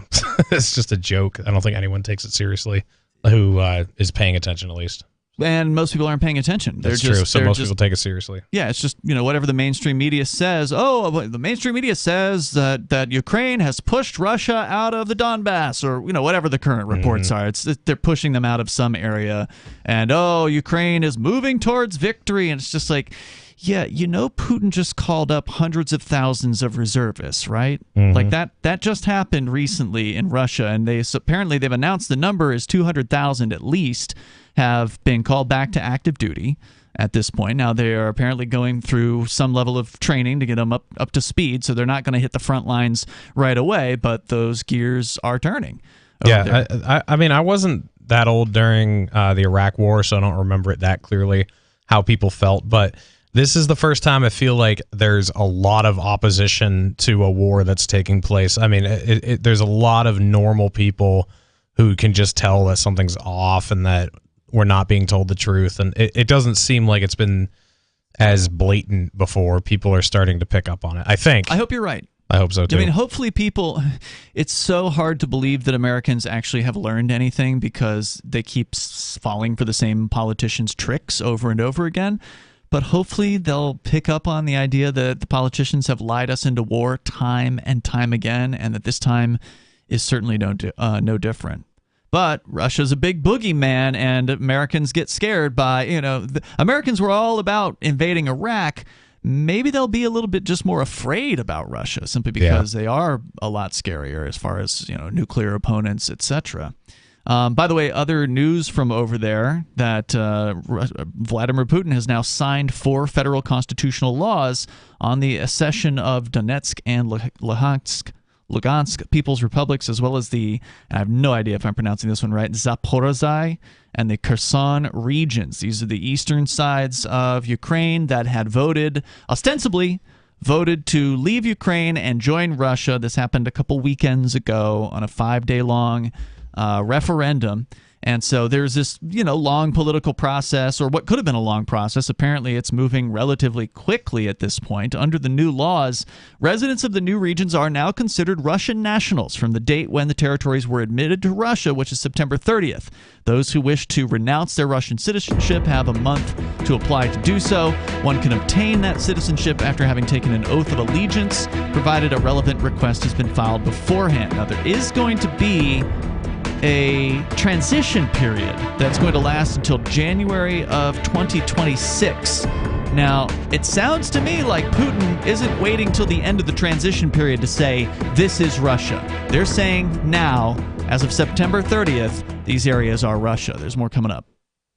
Did you or someone you love work, live, or serve at Camp Lejeune between 1953 and 1988? If you or someone you know lived, served, or worked at Camp Lejeune between 1953 and 1988 and has cancer, Parkinson's disease, or another serious health issue, they are entitled to compensation. To see if they are eligible, they need to call Liberty Legal. Contaminants in the drinking water have led to these serious diseases, and legislation is now available for veterans and family members who may qualify for financial help from the government. There may be a time deadline, so don't wait. Call 888-918-1037. Anyone that has lived, worked, or served at Camp Lejeune from 1953 to 1988 and has had cancer, Parkinson's disease, or another serious health issue, the money is already set aside. 888-918-1037. 888-918-1037. From Feature Story News in Washington, I'm Simon Marks. Thailand is in mourning after a former police officer on trial facing drugs charges killed at least 37 people, including more than 20 children, at a nursery school in the northeast of the country. After the attack, he escaped the scene, ploughed his car into a group of bystanders, but was then able to return home, where he also murdered his wife and child before killing himself. The events took place hours after the gunman had made a court appearance. Reporter Tommy Walker is in Bangkok. It's rare to have mass shootings, but it looks like it's going to be Thailand's worst ever mass shooting. He was obviously on a rampage, and the Thai chief of police said that they believe that the gunman was on some form of amphetamine at the time. President Biden has announced plans for a sweeping overhaul of federal drug laws on marijuana. He's to pardon thousands of people convicted of marijuana possession, and says he's urging the governors of America's states to follow suit with regard to local marijuana convictions.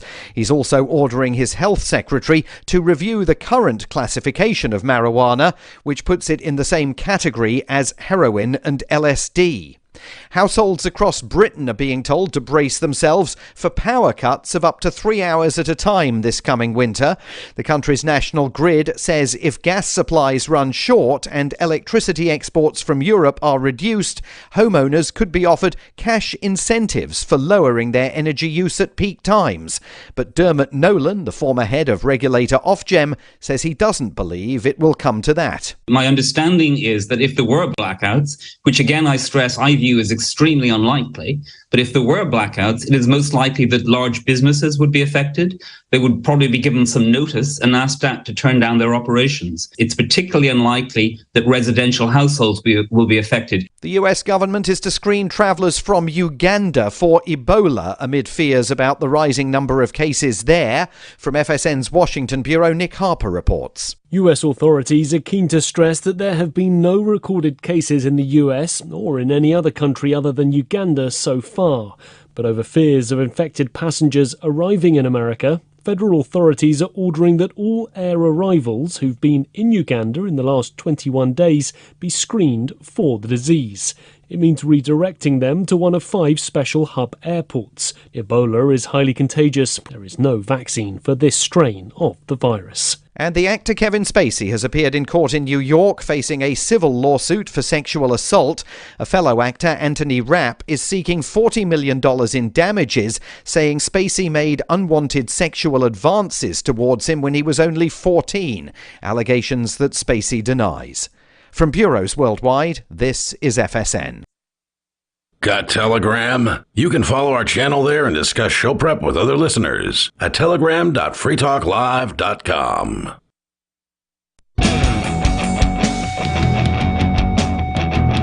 Free Talk Live. Phones are open. You can join the show here. The number is 603-283-6160. We're talking about the Ukraine-Russia situation, where now apparently Zelensky, the president there in Ukraine, wants to encourage NATO to drop some nuclear weapons on the Russian people. Because, they're not going to just take out Russian military when they drop nuclear weapons. on Russia. So he wants to start a nuclear war, is what it sounds like now. That's the latest clip that has been passing around the internet today. It's Ian, Matt, and Reed in the studio here tonight, but we're going to go to your calls and thoughts. I do want to remind you, since we're talking about military-related things, if you worked or lived at Camp Lejeune from 1953 to 1988 and you've suffered from cancer, Parkinson's, or another serious health issue, you are probably entitled to compensation. Now, they apparently had contaminants in the drinking water for those years and may have led to those diseases. Now, there might be some deadlines, so you don't want to wait to call the following number to see if you or a loved one are eligible. The number is 888-918-1037. That's 888-918-1037. If you were at Camp Lejeune from 1953 to 1988 and you've had a serious health issue, money is already set aside, and the number is 888-918-1037. Let's go to Olivia in Arizona. You're on Free Talk Live. Olivia. Hey, I'm glad Bonnie's in the studio because I feel like she would be great to hear this news story because I know she loves animals too, and I certainly love animals. Right before I get to that, yeah, this Zelensky guy, I mean, you know, if he's into radiation poisoning, I'm sure there's lots of places he could go get it. I think he should leave the rest of us out of it. But there's so many crazy news stories in the news now, and this one I read, and I just had to share it because I've heard bad things about the 4-H project before. So if you bond with the let me preface it by telling people what the 4-H project is. Yeah, I remember them from like the county fair at in Florida where I grew up. They just encourage kids to have like cows or something like that. I still remember the jingle they had is 4-H for you, for America, 4-H. Wow, I did not know they had a jingle. So what do they do, Olivia? Right, so they target high school kids mostly, and they sign them up to raise an animal, try to get kids into agriculture, mostly by raising animals for slaughter. And the rules are that the animal has to be sold at a fair and slaughtered. So the news story, this comes from The Guardian. I'm going to read you the title. A girl wanted to keep the goat she raised for a county fair. They chose to kill it. So 4-H will not let you keep it as a pet. And a lot of kids end up bonding with their animals, but that's not allowed by Big Ag. This girl had suffered, let me read her name real quick. She had suffered, Jessica Long is the mother's name, and her daughter had suffered several losses of family members that year, and she really bonded with her goat named Cedar. And 4-H ended up sending police who went 500 miles to go steal the goat back, and it was killed. Wow. And her daughter's devastated. And now the mother's suing for violation of constitutional rights and wasting they wasted taxpayer money because they sent cops 500 miles to go, steal a beloved pet. Really, her daughter did all this work raising it. Yeah, I'm not clear on exactly how this works. Did 4-H provide the goat to her? Or did she have to buy the goat? That I don't know. I do know that they signed some kind of contract. They may have given it to her, but I mean, she raised it, she took care of it until it was grown. She was paying for all the feed. Yeah, that's an interesting argument as far as property rights are concerned. Now, if there was a contract involved, then that kind of changes things. But just on its face, if I give you an animal. You didn't have to pay for the animal, but then you spend the next however many years raising and feeding, because that's not cheap, right, to spend time and money on raising the animal. Veterinary care. Yeah, sure. Is there something to be said for possession is 9/10 of the law here? Does this girl have a claim over this animal, or should 4-H just be able to say, well, we gave it to you, now it's ours, we're taking it back? What do you guys think? I believe that they offered to reimburse 4-H for like the cost of the goat, and they still said no. Our whole thing is that the animals are raised for slaughter. And I've heard other people have a similar complaint before that they wanted to keep their animal, and 4-H seized it and forced it into slaughter. I think that's just horrific, and I hope this disappears. I hope they get as bad of a reputation as the Boy Scouts or worse. Honestly. What do you guys think as far as this young girl? Should she? It depends what the contract says. I mean, if you're in a contract, you're in a contract. That said, if 4-H starts looking bad, maybe this sounds pretty bad to me. I mean, you sent sent people 500 miles to pick up a goat so you could kill it, and took it away from a little girl that had a lot of family pop off that year. That's not a good look. That's bad optics, at least. Yeah, it doesn't even seem worth the contract if, even if you have the right to do that. It seems like the optics outweigh the benefit. Right. I mean, how much did you have to... I mean, obviously it was the cops that went out, so taxpayers foot the bill for the gasoline, but what does it cost to drive 500 miles out and, however far back to take this thing? I mean, there's a cost involved there. I don't know what a little baby goat costs. Not that much. But it can't be that much money. And what happens if you contact 4-H and you say, shoot, the goat got killed by a wolf last night. We found its guts are just torn up. It's in the backyard. Sorry, guys. Are they going to then send somebody out 500 miles to verify that there's a carcass there? I mean, how crazy are they going to go with this? It's nuts. Thank you, Olivia, for sharing that story with us here tonight. Definitely appreciate hearing from you. The number is 603-283-6160. Yeah, I didn't ever really know what they were all about. I knew that they encouraged Head, Heart, ownership. Hand, and Health, right? That's what it stands for? I think so. Yeah, right. Yep. I was in 4-H for a year, maybe. Did you kill any animals? No, we had a really stupid 4-H group. We didn't do anything.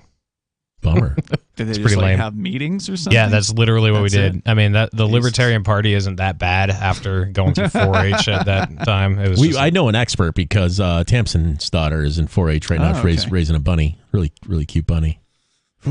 So the bunny's going to get killed then. Hold tight. I don't know. I just want to. I want to text her right Guard now. That bunny with your life. Find out. She might the be cops will Tamsin, drive 500 miles. The number here, if you want to join us, 603-283-6160. Yeah, that would have been some video too. Like if the cops are showing up to take your child's love pet away, pull out that video camera and get that on, get that recording and put that on the internet. Right. That's you talk about bad optics. Let's get that out there. So also bad optics, the idea of dropping bombs on Russia. That's what Zelensky is talking about here. After now, Russia is saying that, well, the deed is done. The people of the areas of Donetsk, Lugansk, Zaporizhzhia, and Kherson have all voted overwhelmingly to join Russia. They passed the paperwork around to the Russian, parliament or whatever, and now it's back in Putin's hands, and he signed the papers, and now there's going to be, according to TASS, which is the Russian news agency. So I think this is sort of like an internal Russian news agency, and then you've got like RT, that's sort of the external news, but TASS does have articles in English, so this is their report on this. According to the documents, the DPR and LPR within Russia will retain the status of republics, and their former names and Russian will be the state language. The Zaporizhzhia and Kherson regions will also be included in the Russian Federation as separate entities. They will remain regions. So I'm not real sure. I don't know about how Russia is divvied up. I don't know if they have regions versus states or what all that, how that pans out. But they're saying that the Donetsk People's Republic is still going to be called the Donetsk People's Republic, and Lugansk the Maybe same. It's going to be like or maybe the proposition is it's going to be like the Minsk II agreement was, where Luhansk and Donetsk are still part of Ukraine, but they had a heavy amount of autonomy. Maybe they're doing that type of thing, but also in Russia? Russia instead. I don't know. Yeah, maybe kind of like how the U.S. has certain territories, right? Like Guam or that sort of thing. The number here is 603-283-6160. A little bit more coming up. Plus, the EU has decided that they're not going to be cold enough this winter, and they're now bringing in more sanctions against the Russian people. We'll continue here. The number is 603-283-6160, and you can join the show. Share your thoughts here on Free Talk Live. So the protection of life, liberty, and property is what the Free State Project is all about. But it's an effort to move 20,000 people who understand. It's about demonstrating to the entire country that, yeah, we can have a free market, a truly free market. Making it just a freer, great place to live. It's the world's largest voluntarist libertarian community, and it's only getting bigger. That's amazing, to be able to move to a place where other people passionately believe in being free and independent. What the Free State Project is managing to do, though, is to put their money where their mouth is. It's physically getting up across the country and saying, let's go someplace and let's demonstrate the power of these ideas. There's a lot of kind of philosophy that surrounds liberty. There's a lot of thinking about it and talking about it. But here in New Hampshire, people are doing it. 101 Reasons Liberty Lives in New Hampshire, a documentary by Free State Project Early Movers. Watch it free at 101reasonsfilm.com. 101reasonsfilm.com. So you've signed the Shire Society Declaration and are planning your move to New Hampshire to be around more liberty-oriented people. Next, sign up for the Shire Society Forum at forum.shiresociety.com. There are a bunch of people there who are already in the Shire, and they want to meet you. If you're already in the Shire physically, you should also come by the forums. Remember, not everyone uses Facebook. New people are signing up for the Shire Society Forum every month, so drop in and say hello at forum.shiresociety.com. If you want to know the latest about Free Talk Live before we go on the air, all you need to decide is how you want it delivered. It's your choice. Visit news.freetalklive.com to receive our usually weekly news updates by email. Plus, we have a Twitter account at twitter.freetalklive.com, and you can follow us on the decentralized Mastodon platform at toot.freetalklive.com. So please follow us at toot.freetalklive.com and sign up for our emails at news.freetalklive.com. If you're looking for work, there's a piece of paper more important than your resume. It's the cover letter attached if you're snail mailing, or the email to which you attach your resume. Make it 4 short paragraphs. Paragraph 1, say that you're applying for work. The person you're sending to gets a ton of mail about all sorts of things. If you have a password, that's your first sentence. Tom Nelson tells me you and I should meet. Paragraph 2, what you do and how that relates to the opening. Be as specific as possible. Paragraph 3, why you want this particular job. I'm originally from Boston, so I know the market well. I have family and friends in the area, so this would be a homecoming for me. Paragraph 4, unless the job posting stipulates no calls, and I will call you to follow up. Thank you in advance for your time. From survivalspeech.com, I'm Holland Cook. What if you want to hear the latest episode of Free Talk Live, but all you have is your phone, you forgot to download our archive, and you have no data connection? You can call our Listen line at 641-793-0191. That's a long-distance number, so you may incur charges. If not, listen as long as you want. 641-793-0191. The Free Talk Live Listen line, 641-793-0191. The new 4th edition of Healing Our World, The Compassion of Libertarianism, will take your understanding of liberty to a deeper level and has over 1,300 updated references, new cartoons, and a foreword by Dr. Ron Paul. With discounts for multiple book purchases, the 4th edition of Healing Our World is a great gift for the liberals, pragmatists, environmentalists, and Christians in your life who think libertarianism is cold-hearted. Get yours today at healing.freetalklive.com and use promo code FTL for a $5 discount. Our Matrix server is about as free as internet chat can be. Join the existing rooms or create your own at chat.freetalklive.com.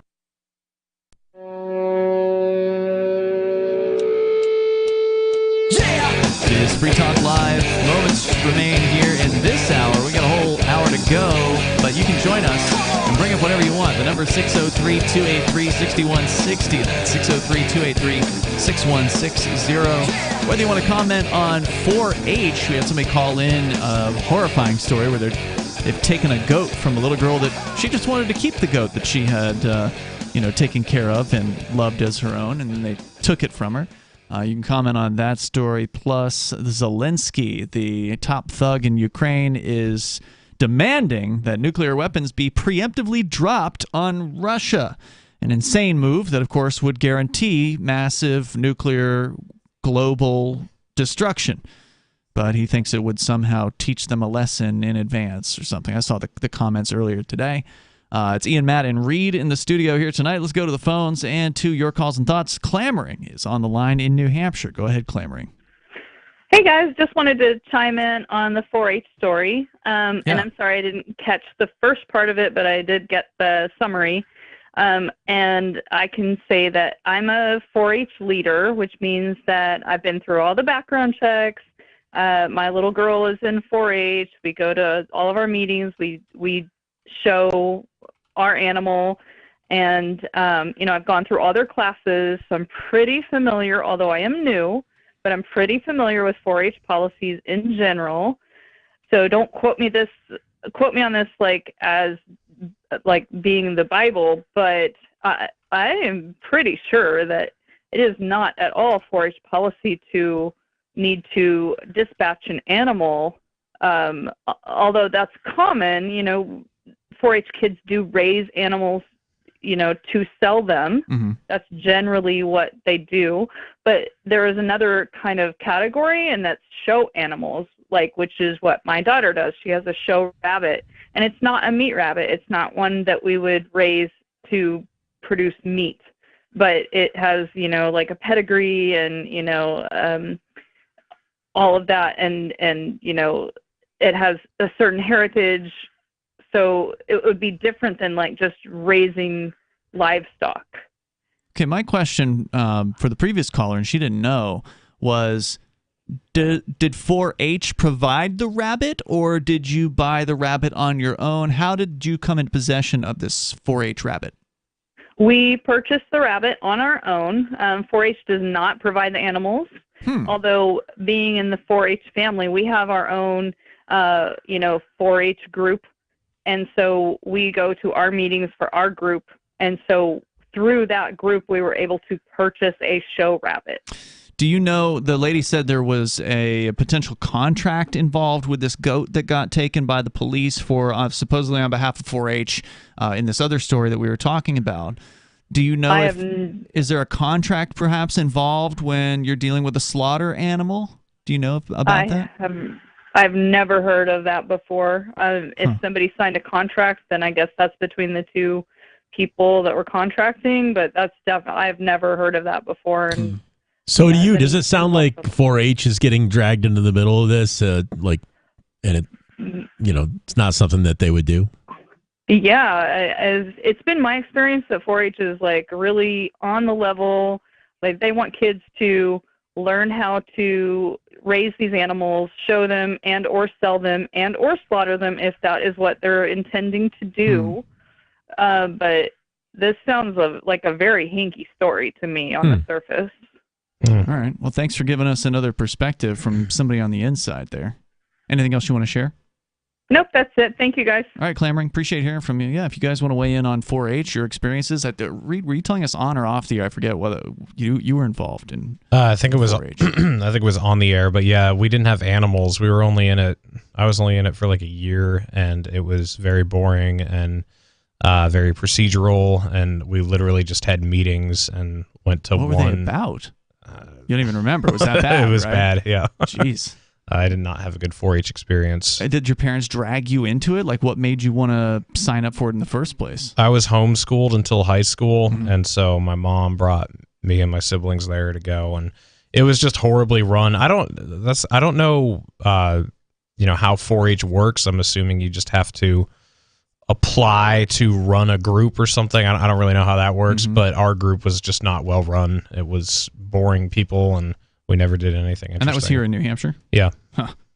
If you've had an experience, you want to jump in, number 603-283-6160. So what we were talking about was the Russian situation with what are now apparently former areas of Ukraine, although, of course, Ukraine and the Western governments are refusing to acknowledge the elections, the referendums that happened there a couple of weeks ago.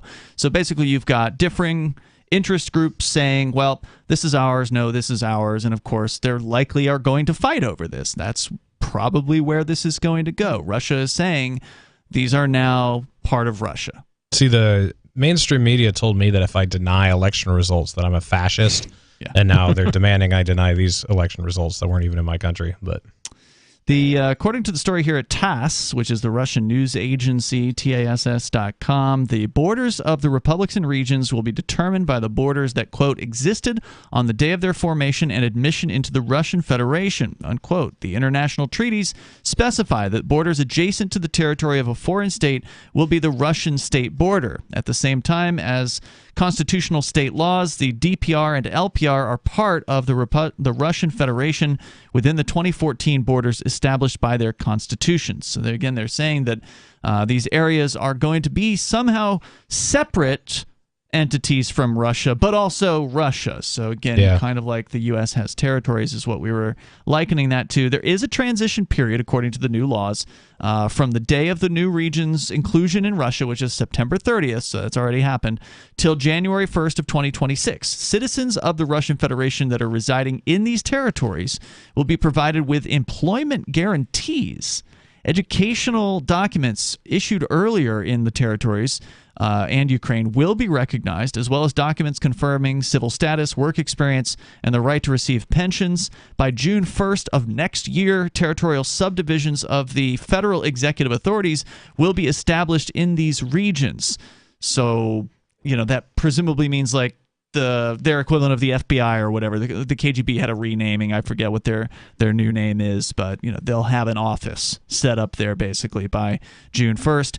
During the transition period, prosecutorial bodies will also be created, and the functioning of the Russian judicial system will be ensured. So they're going to create courts and move them in. The currency, they say, starting on January 23rd, 2023, January 1st, will be the Russian ruble. And until the end of 2022, circulation of the Ukrainian hryvnia will be allowed in these subjects. So presumably the Ukrainian money will be forbidden after 2022. That may be what's going to be happening. This is where Monero should sneak in and say, hi. What would you suggest? I think everybody in that whole area, regardless of which side they fall on, ought to download a wallet and get themselves some Monero. I think they ought to set up miners and start making Monero in the basement. Yeah, great suggestion. So until 2028, the state registration of rights to immovable property will be possible on the basis of documents issued by the public authorities of the republics and the Ukraine. And they got a town planning regulation committee that's going to be set up by 2028. It goes on. So it looks like they're moving in. Russia is saying that this is their territory now. They've got a plan for taking it over. They're saying officially it is now part of Russia as of September 30th. And I think they're basically daring Ukraine to take the next step. Like, okay, now if you're going to drop a missile or drop a bomb, and purportedly that's what Ukraine's been doing, right? Since as far back as 2014, there's been a supposed genocide, if you believe the Russian side of things, that the Ukrainian government has been attacking the people of these areas as they have attempted to be independent republics, not recognizing the Donetsk People's Republic and the Luhansk People's Republic, and not just not recognizing them, but continuing to attack them. And so now the idea is that if those attacks continue, you're no longer attacking just an independent republic, you're attacking a part of Russia. So what is this going to lead to? Could be bad. War is generally bad. We should not have them. What were you going to say, Reed? Do you guys know who will recognize it as Russia other than Russia? Will Iran and China recognize it? That's a whole other problem, isn't it? Yeah, I'd be surprised if we didn't see Iran and China and maybe India, for instance. These are some of the countries that have insisted on continuing to trade with Russia throughout this whole Ukraine conflict. They are going to be hard-pressed not to, they're going to be hard-pressed to do anything but, acknowledge this, right? Because on the same side, Russia doesn't want them to stop trading with them. So I don't know. It'll be interesting to see how this all plays out. There's more coming up here. Hour number 3 is on the way. Reed, you've got to step out. I know you have a pre-existing engagement. Thanks for sitting in with us here tonight. Check him out on Odyssey at his channel, Naturalist Capitalist. He's got videos up there 2-3 times a week. At this point, typically. His show, again, Naturalist Capitalist. You can find him on Odyssey and our channel on Odyssey over at video.freetalklive.com. Just type him into the search bar. More coming up. Are you tired of governments around the world killing innocent people? Stop using their money. There is an alternative. Bitcoin is a stateless, free market, non-political currency. Bitcoin is money that cannot be inflated or controlled by any state. By continuing to use their money, you're perpetuating the killing. Stop doing it. You have an incredible alternative available to you now. Learn it, use it, spread it. Get started with Bitcoin at Bitcoin.com. It's Bitcoin.com. Tired of cancel culture? Sick of mega tech corporations holding an axe over your head? Join the LRN.FM Matrix chat server. It's self-hosted, so no one else can tell us what to do or say. Don't like the existing channels? You can make your own. You can even connect into some of our channels from other Matrix servers. It's federated. For the full LRN.FM Matrix experience, though, you should join our server via the step-by-step instructions at chat.lrn.fm. Chat.lrn.fm. My name is Jacob Hornberger. I'm president of the Future of Freedom Foundation, which Congressman Ron Paul awarded for having an outstanding freedom website. Write us at fff@fff.org, and we'll send you a free 3-month subscription to our monthly journal of libertarian essays and our booklet, Economic Liberty in the Constitution, which George Mason University economics professor Walter Williams praised in a recent column.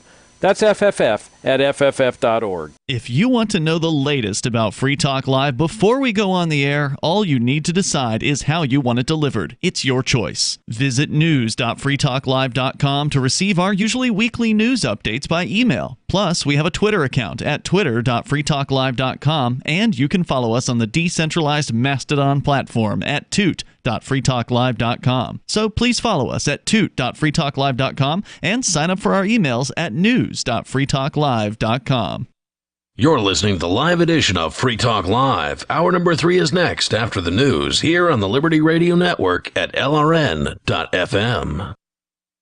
From Feature Story News in Washington, I'm Simon Marks. Thailand is in mourning after a former police officer on trial facing drugs charges killed at least 37 people, including more than 20 children, at a nursery school in the northeast of the country. After the attack, he escaped the scene, ploughed his car into a group of bystanders, but was then able to return home, where he also murdered his wife and child before killing himself. The events took place hours after the gunman had made a court appearance.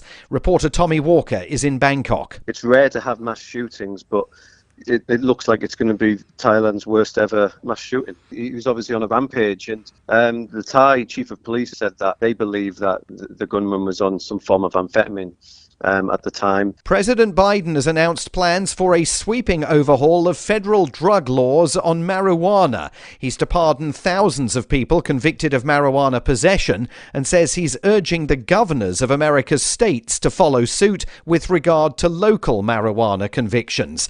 He's also ordering his health secretary to review the current classification of marijuana, which puts it in the same category as heroin and LSD. Households across Britain are being told to brace themselves for power cuts of up to 3 hours at a time this coming winter. The country's national grid says if gas supplies run short and electricity exports from Europe are reduced, homeowners could be offered cash incentives for lowering their energy use at peak times. But Dermot Nolan, the former head of regulator Ofgem, says he doesn't believe it will come to that. My understanding is that if there were blackouts, which again I stress I view as extremely unlikely, but if there were blackouts, it is most likely that large businesses would be affected. They would probably be given some notice and asked to turn down their operations. It's particularly unlikely that residential households will be affected. The US government is to screen travellers from Uganda for Ebola amid fears about the rising number of cases there. From FSN's Washington Bureau, Nick Harper reports. US authorities are keen to stress that there have been no recorded cases in the US or in any other country other than Uganda so far. But over fears of infected passengers arriving in America, federal authorities are ordering that all air arrivals who've been in Uganda in the last 21 days be screened for the disease. It means redirecting them to one of 5 special hub airports. Ebola is highly contagious. There is no vaccine for this strain of the virus. And the actor Kevin Spacey has appeared in court in New York facing a civil lawsuit for sexual assault. A fellow actor, Anthony Rapp, is seeking $40 million in damages, saying Spacey made unwanted sexual advances towards him when he was only 14, allegations that Spacey denies. From bureaus worldwide, this is FSN. With FSN Spotlight, I'm Simon Marks. Today, remembering Sachin Littlefeather, who died this week at the age of 75. If the name does not ring a bell, then perhaps it should. A Native American actress, she won worldwide recognition when she made an appearance at the Oscars in 1973. Marlon Brando had won the award for Best Actor, but he asked her to go in his place and decline the honour to protest against Hollywood's portrayal of Native Americans. It was a stunning cultural moment, with some big Hollywood stars in the wings, furious at Littlefeather's presence. I went up there like a proud Indian woman, with courage, with grace, and with humility. She recalled that night in an appearance at the Academy Museum just a month ago. There was some commotion behind the stage. It was Big John Wayne getting ready to assault me. And he had to be held back by 6 security men to prevent him from doing so. When I left that stage, I just kept walking in dignity. It took until June of this year for her to win an apology from the Academy. She continued her activism on behalf of Native Americans until her death from cancer earlier this week in California. The main news again, Thailand is in mourning after a former police officer on trial facing drugs charges killed at least 37 people at a nursery school in the northeast of the country. President Biden is pardoning thousands of people convicted of marijuana possession and calling for looser regulation of the drug. And households across Britain are being told to brace themselves for power cuts of up to 3 hours at a time as winter sets in. And that is the latest feature story news. Simon Marks reporting. According to locals waiting for a 66 bus in downtown Chicago last night, a young couple was making out in the passenger shelter like they were in Paris or something. Onlookers spoke to reporters about the pair, who carried on their passionate embrace for over 20 minutes, as if they were in some sort of goddamn candlelit bistro tucked away in Montmartre. It's been almost a half an hour and they're still going at it. It's like they think they're sitting on a sun-dappled picnic blanket in the Tuileries Gardens. I mean, where the hell are we? The Champs-Élysées? The pair's marathon makeout session, which took place in downtown Chicago and not, as frustrated onlookers emphasized, on a cobblestone street in the city of lights, featured intense gazing, deep tongue kissing, and other gestures of affection typically reserved for a couple strolling down the banks of the Seine River. You know, for a second there, I honestly thought we had all been transported to Parc Monceau, drinking flutes of champagne on a wonderful summer afternoon while being serenaded by a Parisian accordion player. But no, we're at a bus stop in Chicago. This is the Onion News Network.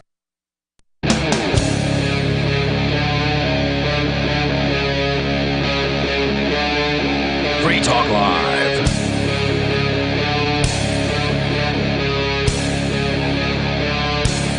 It's Free Talk Live, and you can join us here. The number is 603-283-6160. With you tonight, it's Ian. And Matt. We're talking about the Russian-Ukraine situation, which continues to just get worse. Rather than just letting people in eastern Ukraine decide for themselves who they want to associate with, and ostensibly they voted to associate with Russia. Now, of course, you can say the election was a sham if you want to, but the fact is the people that live in that area are largely Russian-speaking. Many of those families migrated there from Russia. What about the people who want to vote for not having any government in their lives? Because you got some of those out. There's people like us over there somewhere too. I think they should also be respected. There's no doubt about it. But unfortunately, there aren't enough of people like us. There should be more of those people in order to make an impact. And that's why, of course, the Free State Project exists, to attract people. In fact, we have people who've moved here from Russia. Sure. As a matter of fact, to achieve more freedom. I don't know if we have Ukrainians. I've not met them. We should get some though. We may. Some Collect them all. Some people have family in Ukraine. So I imagine. The Free State Project is a migration of liberty-loving people from all around the planet to come to New Hampshire, to where maybe we will have enough people who love liberty that we actually can make some sort of progress. And look, when New Hampshire has its vote to leave the United States, there's going to be the exact same claims going on here. There are going to be people who will say, and probably government people, who will say, oh, that vote wasn't legitimate. Of course. Even though it will have been carried out underneath the normal New Hampshire voting procedures, and nothing will have changed here as far as how the votes work in New Hampshire. But they'll still just blow it off, and they'll say, "Oh, you can't leave. That's not a legitimate vote. It's illegal." But then we can just shout conspiracy theorist and fascist at them, and Well, and that's the thing. If there really are a lot of people in these areas, and same thing's true in New Hampshire, if there's a lot of people in New Hampshire who truly want to leave the United States, then it's going to happen. And it's not going to make the people happy who want to stay. And so it's frustrating for those folks because now they find themselves in a difficult situation. It's like, well, this is the place you live. You have a house here or whatever. You're comfortable. You've friends. You've got a job. But the political scene is changing underneath your feet. Are you going to stay, or are you going to use this as your excuse to leave? Because that's what the Ukrainian government goons were telling their people in the now Russian territories. They were saying, we think you should leave. And they still can, supposedly. Now, the propaganda says that, well, Russia won't let them leave, although Russia has been saying, if you guys want to leave, it's fine. You can leave. It's no problem. Take off, whatever. So who knows what the truth is? We have no idea what it's actually like on the ground there. But it seems plausible to me that a majority of the people in these areas would want to be part of Russia. It just makes sense. And so that's the direction that Putin is taking things. That's the direction this is going. And will it result in more conflict? Will it result in escalated conflict now that Russia believes that these are their country now instead of just parts of Ukraine? Now they're parts of Russia. Will they defend them with more troops, more vociferously, more violently?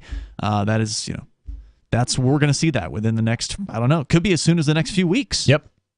So that's one thing that we're looking at here tonight. If you want to weigh in, of course, you're welcome to join us.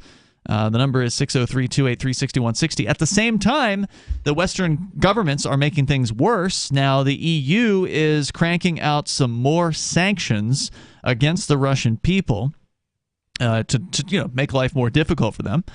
Because for whatever reason, people think that if you punish the people of a particular landmass, that somehow that's going to hurt the government. And because it's not the people calling these shots. No. They're going to starve to death for decisions that the government's making. A lot of these people are against war. A lot of them. There have been anti-war protests in Russia. That's great. Over what's been going on. But now they're all being punished by these European and American sanctions. And then, of course, there's these corporations that are just enforcing this stuff without any kind of mandates whatsoever. They're just they're signaling to the governments, the Western governments, that, hey, we are on your side, and then pulling out of the country or banning Russians from doing things. So, for instance, if you're a Russian, you can't have monetization on a YouTube channel anymore. Really? Uh-huh. Yeah, why not? They don't want to help anyone in Russia anymore. They might even be banning Russian YouTube channels. I know they kicked RT off of the platform some number of months ago. I don't know about the smaller channels, but I know for sure they've been demonetized. So you can't make any money as a Russian on YouTube. Everybody on Earth's got to get away from these big platforms. They suck, all of them. RT reporting also that the EU has now imposed a sweeping ban on providing cryptocurrency services to Russians as part of its 8th round of sanctions that were approved today. The new measure steps up restrictions that have been in place since April. Quote, the existing prohibitions on crypto assets have been tightened by banning all crypto asset wallets, accounts, or custody services, irrespective of the amount of the wallet, which was previously limited to €10,000. Now it's zero, according to the press release published on the European Commission's website. I actually wonder if this isn't... I have a conspiracy theory that the whole cryptocurrency thing is the impetus for a lot of the government divide and conquer tactics we're seeing worldwide, even here in the United States, maybe especially here in the United States, and the wars that we're seeing, and just the strife and the terrorist attacks. Crypto's the impetus behind it? I think the existence of crypto may be the impetus behind it. I'm wondering if governments aren't reacting and creating all this hubbub everywhere so that they can bring in draconian restrictions that not necessarily they won't work. And crypto's free of being of control. Well, war is the health of the state. War is the health of the state. So what you're saying is they're using the war situation as an excuse to restrict cryptocurrency buckle down even and, more. Yep. Could be. I mean, at the very least, they are telling custody services, accounts, crypto asset wallets that they're not to do business with Russians. Now, of course, if it's a non-custodial wallet, and we should explain briefly what that is. Can you explain it? Sure. Matt? A non-custodial wallet is a wallet that you have in your possession. It's your wallet. Nobody else has access to it. Whereas the opposite of that would be a custodial wallet, which is something like Coinbase or, who else? Kraken and PayPal. They all have an account that you can have there, but you don't ever actually have the crypto in your possession. Right. It's at the website. So a custodial wallet, which means they can freeze it. They can freeze it. They can shut it down. They can do whatever they want to it. Yeah, send it to the government. You don't actually have it in your hand. You don't own it. So a non-custodial wallet, nobody's in custody of it except for you. Right. So have a non-custodial wallet.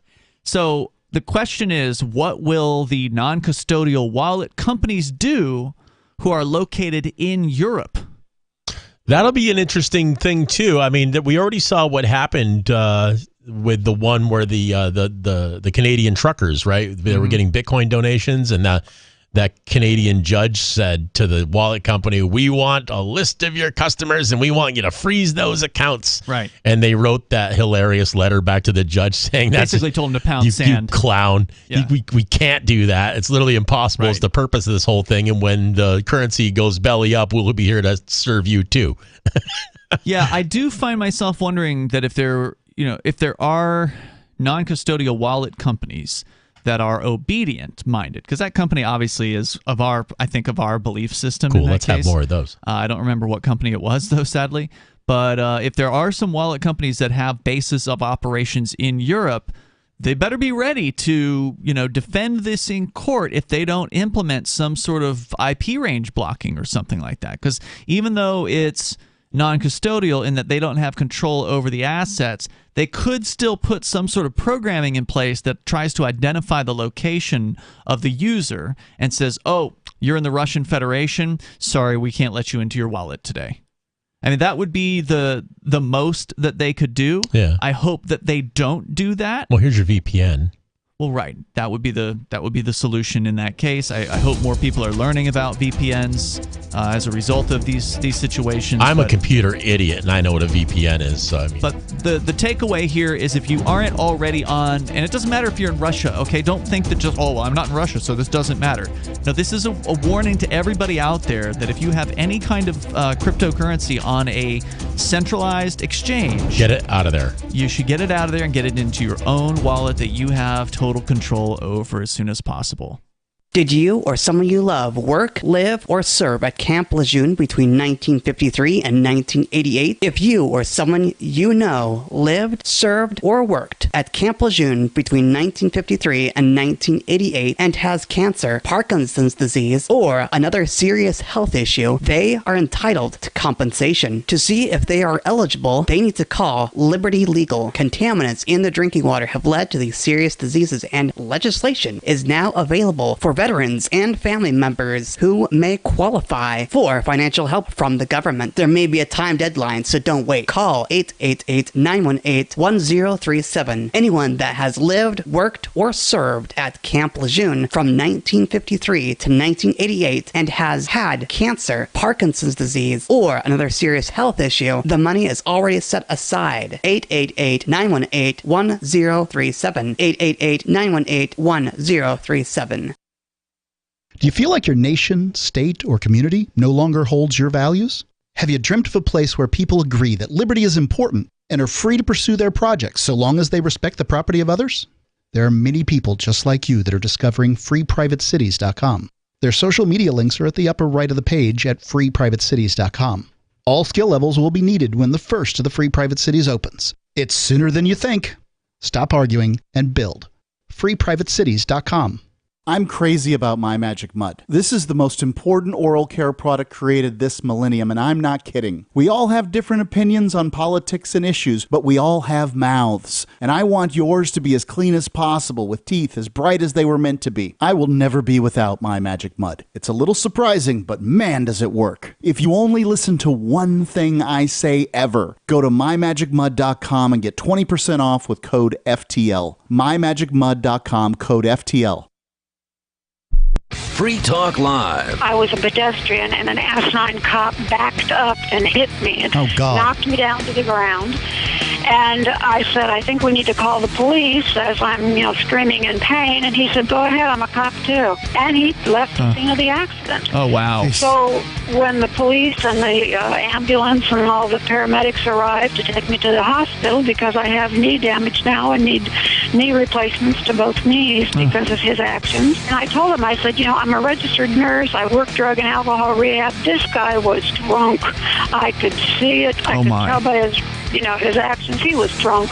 And I said, I want a blood alcohol done on him. They knew who he was. They waited 6 hours to go to his home to arrest him.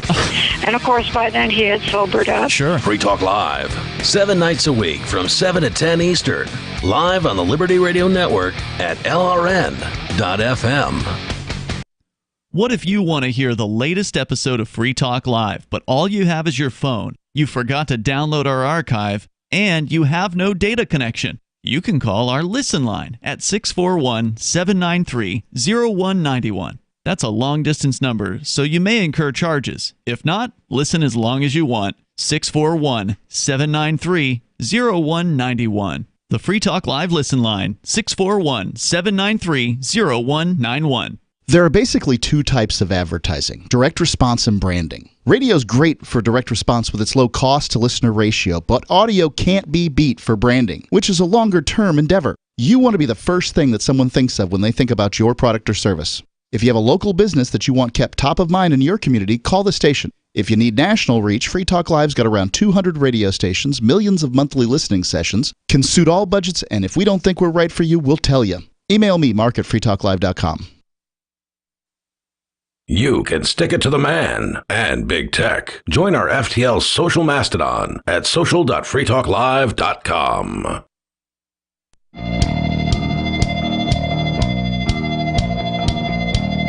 It's Free Talk Live. The phones are open here. You can join the show and bring up whatever you want. It's Ian and Matt in the studio tonight. The number is 603-283-6160. That's 603-283-6160. Our friend and co-host Mark Edge is going to be speaking at the Free Cities Foundation's annual conference. Liberty in Our Lifetime is what it's called. It's happening in a couple weeks from now, actually, October 21st through the 23rd, kicking off in the city of Prague. They're going to showcase autonomous cities and intentional communities springing up around the world, offering opportunities for settlers to live freer lives. You can still get the Free Talk Live discount of 20% on the tickets, although the price went up since the early bird discount expired over the weekend. But you can still get them over at lifetimeliberty.com. Use code FTL20 to get that 20% discount, and you'll be able to see Mark in Prague October 21st through the 23rd. As we continue here, we've got more of your calls and thoughts. First, let's go to Jack in Washington State. Jack, you're on with Ian and Matt. Hey, guys. Hey, Jack. Hey. What's on your mind?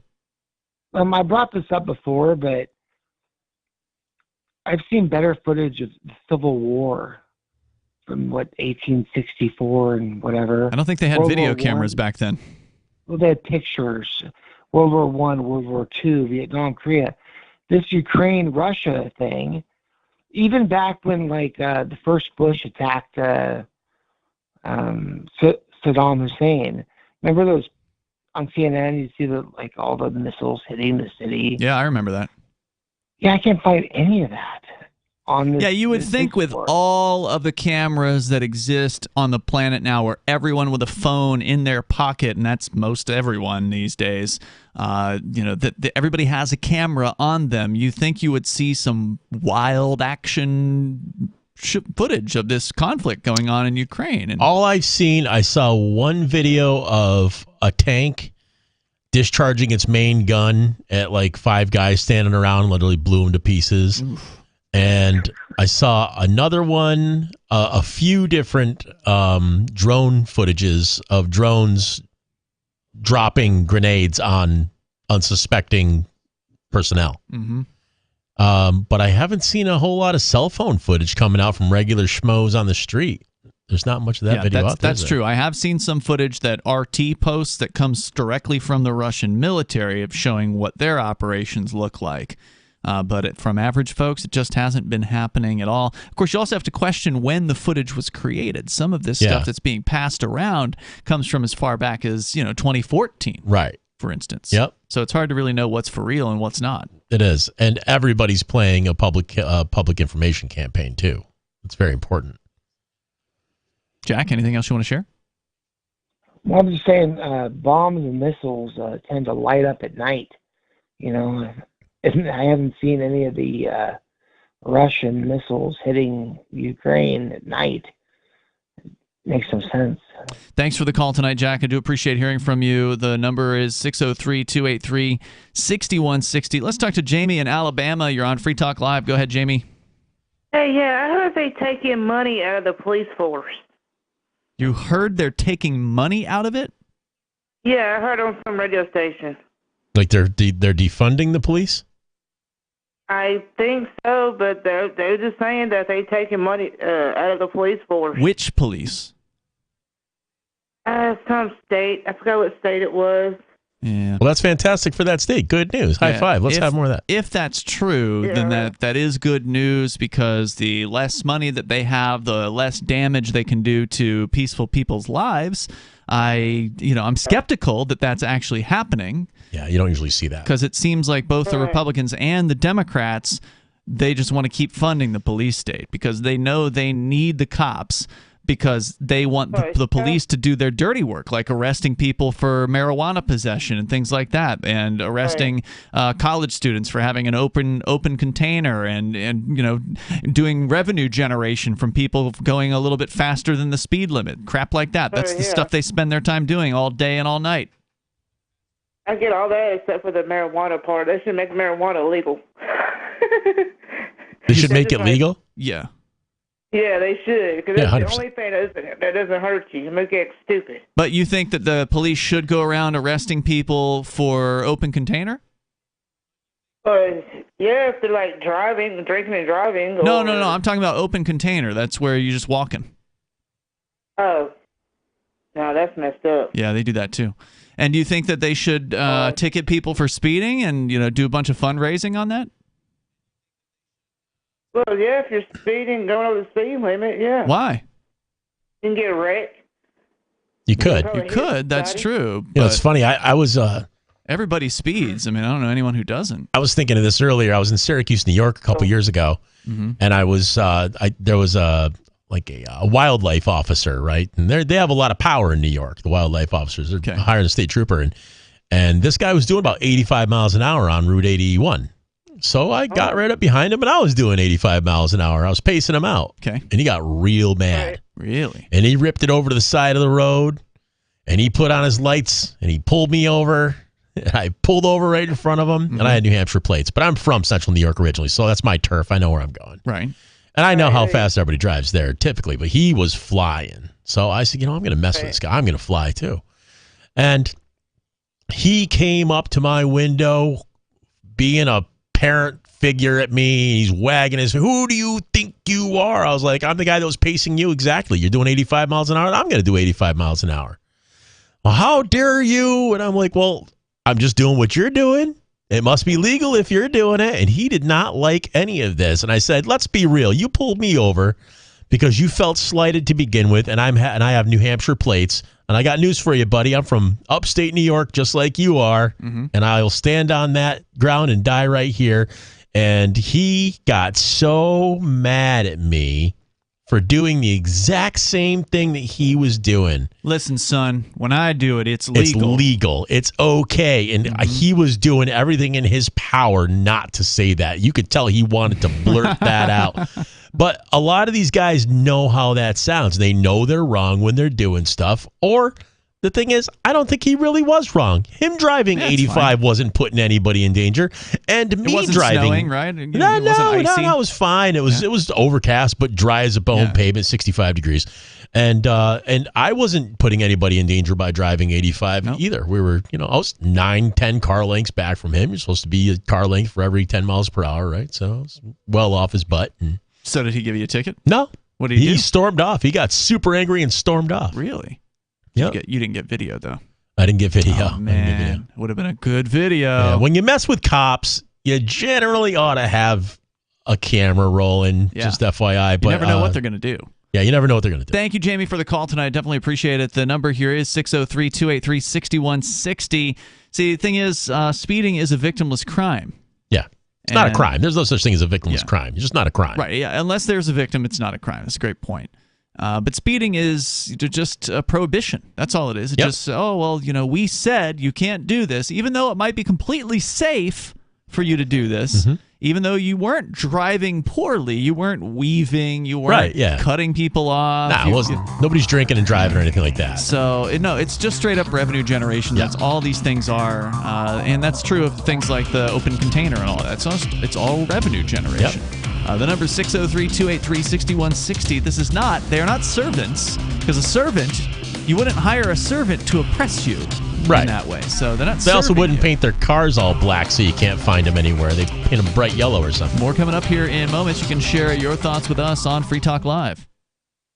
Did you or someone you love work, live, or serve at Camp Lejeune between 1953 and 1988? If you or someone you know lived, served, or worked at Camp Lejeune between 1953 and 1988 and has cancer, Parkinson's disease, or another serious health issue, they are entitled to compensation. To see if they are eligible, they need to call Liberty Legal. Contaminants in the drinking water have led to these serious diseases, and legislation is now available for veterans and family members who may qualify for financial help from the government. There may be a time deadline, so don't wait. Call 888-918-1037. Anyone that has lived, worked, or served at Camp Lejeune from 1953 to 1988 and has had cancer, Parkinson's disease, or another serious health issue, the money is already set aside. 888-918-1037. 888-918-1037.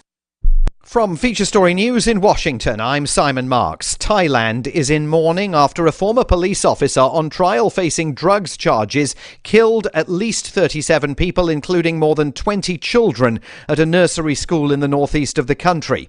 After the attack, he escaped the scene, ploughed his car into a group of bystanders, but was then able to return home, where he also murdered his wife and child before killing himself.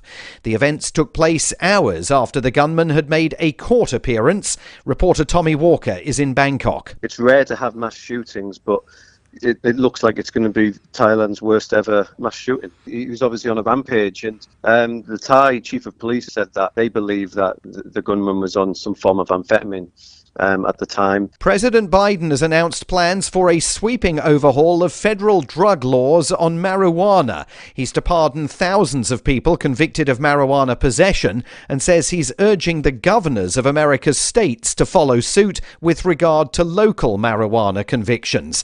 He's also ordering his health secretary to review the current classification of marijuana, which puts it in the same category as heroin and LSD. Households across Britain are being told to brace themselves for power cuts of up to 3 hours at a time this coming winter. The country's national grid says if gas supplies run short and electricity exports from Europe are reduced, homeowners could be offered cash incentives for lowering their energy use at peak times. But Dermot Nolan, the former head of regulator Ofgem, says he doesn't believe it will come to that. My understanding is that if there were blackouts, which again I stress I view as extremely unlikely, but if there were blackouts, it is most likely that large businesses would be affected. They would probably be given some notice and asked to turn down their operations. It's particularly unlikely that residential households will be affected. The US government is to screen travellers from Uganda for Ebola amid fears about the rising number of cases there. From FSN's Washington Bureau, Nick Harper reports. US authorities are keen to stress that there have been no recorded cases in the US or in any other country other than Uganda so far. But over fears of infected passengers arriving in America, federal authorities are ordering that all air arrivals who've been in Uganda in the last 21 days be screened for the disease. It means redirecting them to one of 5 special hub airports. Ebola is highly contagious. There is no vaccine for this strain of the virus. And the actor Kevin Spacey has appeared in court in New York facing a civil lawsuit for sexual assault. A fellow actor, Anthony Rapp, is seeking $40 million in damages, saying Spacey made unwanted sexual advances towards him when he was only 14, allegations that Spacey denies. From bureaus worldwide, this is FSN. Don't miss a moment of Free Talk Live. Get our archives daily via our podcast at feeds.freetalklive.com.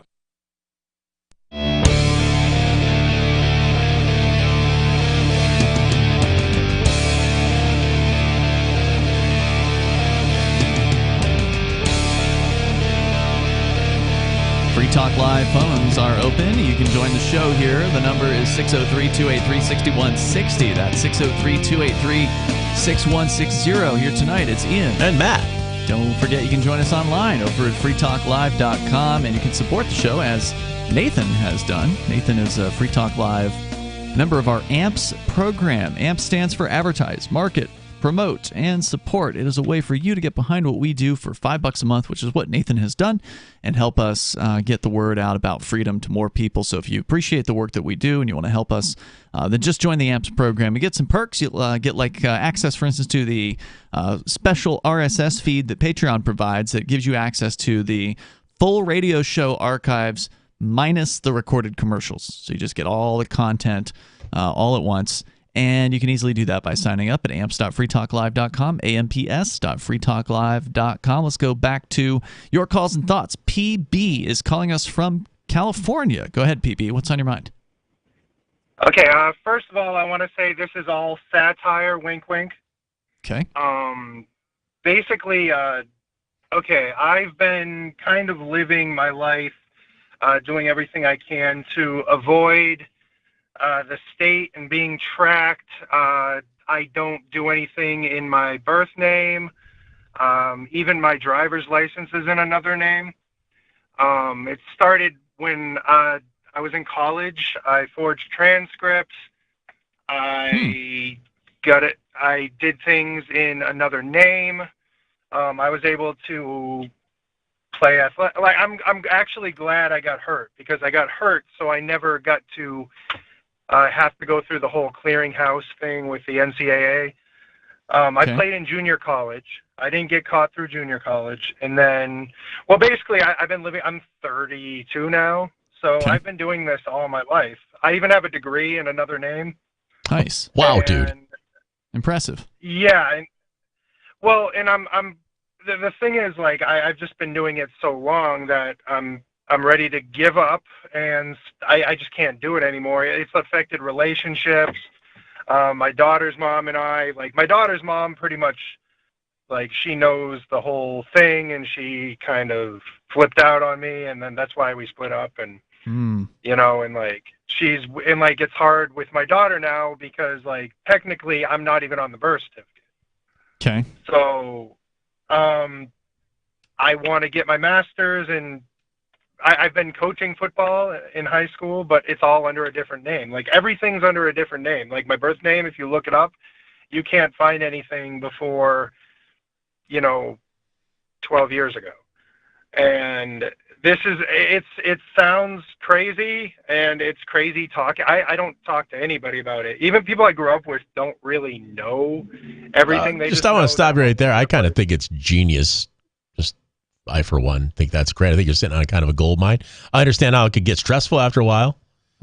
What's the benefit to you? I mean, it's an interesting thing what you're saying here. I think a lot of people like the idea of changing their identity. Is there something you were trying to run away from, that you needed to leave the old identity? That's probably the reason why a lot of people, they did something in their past, they don't want it to be associated with them, that kind of thing. What was your motivation for this? Pretty much, I kind of screwed up in school originally. It started off just about athletics. I won't say what athletics, Okay. what sport, but it started off as an athletic thing. I was 18 when I was actually 20. So that's kind of where it started. And then I just been living like this ever since. And that how does being 18 instead of 20 benefit you in athletics? Does it put you in a different class? Well, the thing is, okay, here's the thing. Like with the NCAA, when you start school, your clock starts. You get 5 years to play for. Mm-hmm. I basically wasted, because my freshman year I started school, I dropped out like right away. So I lost 2 years of eligibility. And no school is going to take a kid from New Hampshire, and you know, it's not exactly a hotbed for athletics. So I kind of I wanted to start my clock over, and then it turned into, you know, I got in deep, and then that became who I was, and it's just affected a lot of things in my life, and it's made everything super stressful. Okay, so just to clarify something, so you did this just for the purposes of getting into a college sports program, but you took it further. Originally, you took it further. You have an ID under this name? He said he's got a driver's license. I just wanted to make sure. Couldn't remember all the details. So I guess what's not clear is like I got a driver. Go ahead. I got a driver's license in a state I haven't lived in 8 years. Yeah. You know, like it's all over the place, and then, you know, like it affects relationships for sure. Why? Why does it affect? I mean, if you're only 2 years younger on your driver's license than you actually are, it's not like you're trying to be, you know, 25 and you're actually 50 or 45 or something like that. So it's 2 years is pretty plausible. Why would it affect a relationship? I mean, did you feel like you had to tell her the whole story? Couldn't you have just been the new guy the whole time? Well, okay. See, that's another thing. Let's just say, like, I met my ex-fiance when she was getting her master's, and she's from like a very wealthy family, not from the United States. So when we got engaged, that brought up a whole bunch of issues. And I didn't want to go through the whole process because she wasn't a citizen. And I see what you're saying. You're saying that you think that if you had married this person and then tried to get her citizenship, that the federal government would have found out your real identity and found out you were lying? Oh, big time, yeah. Yeah, okay. That's definitely that's rain on the parade, isn't it? Yeah, that does make sense. It's a good point. And it's just been like, I don't know.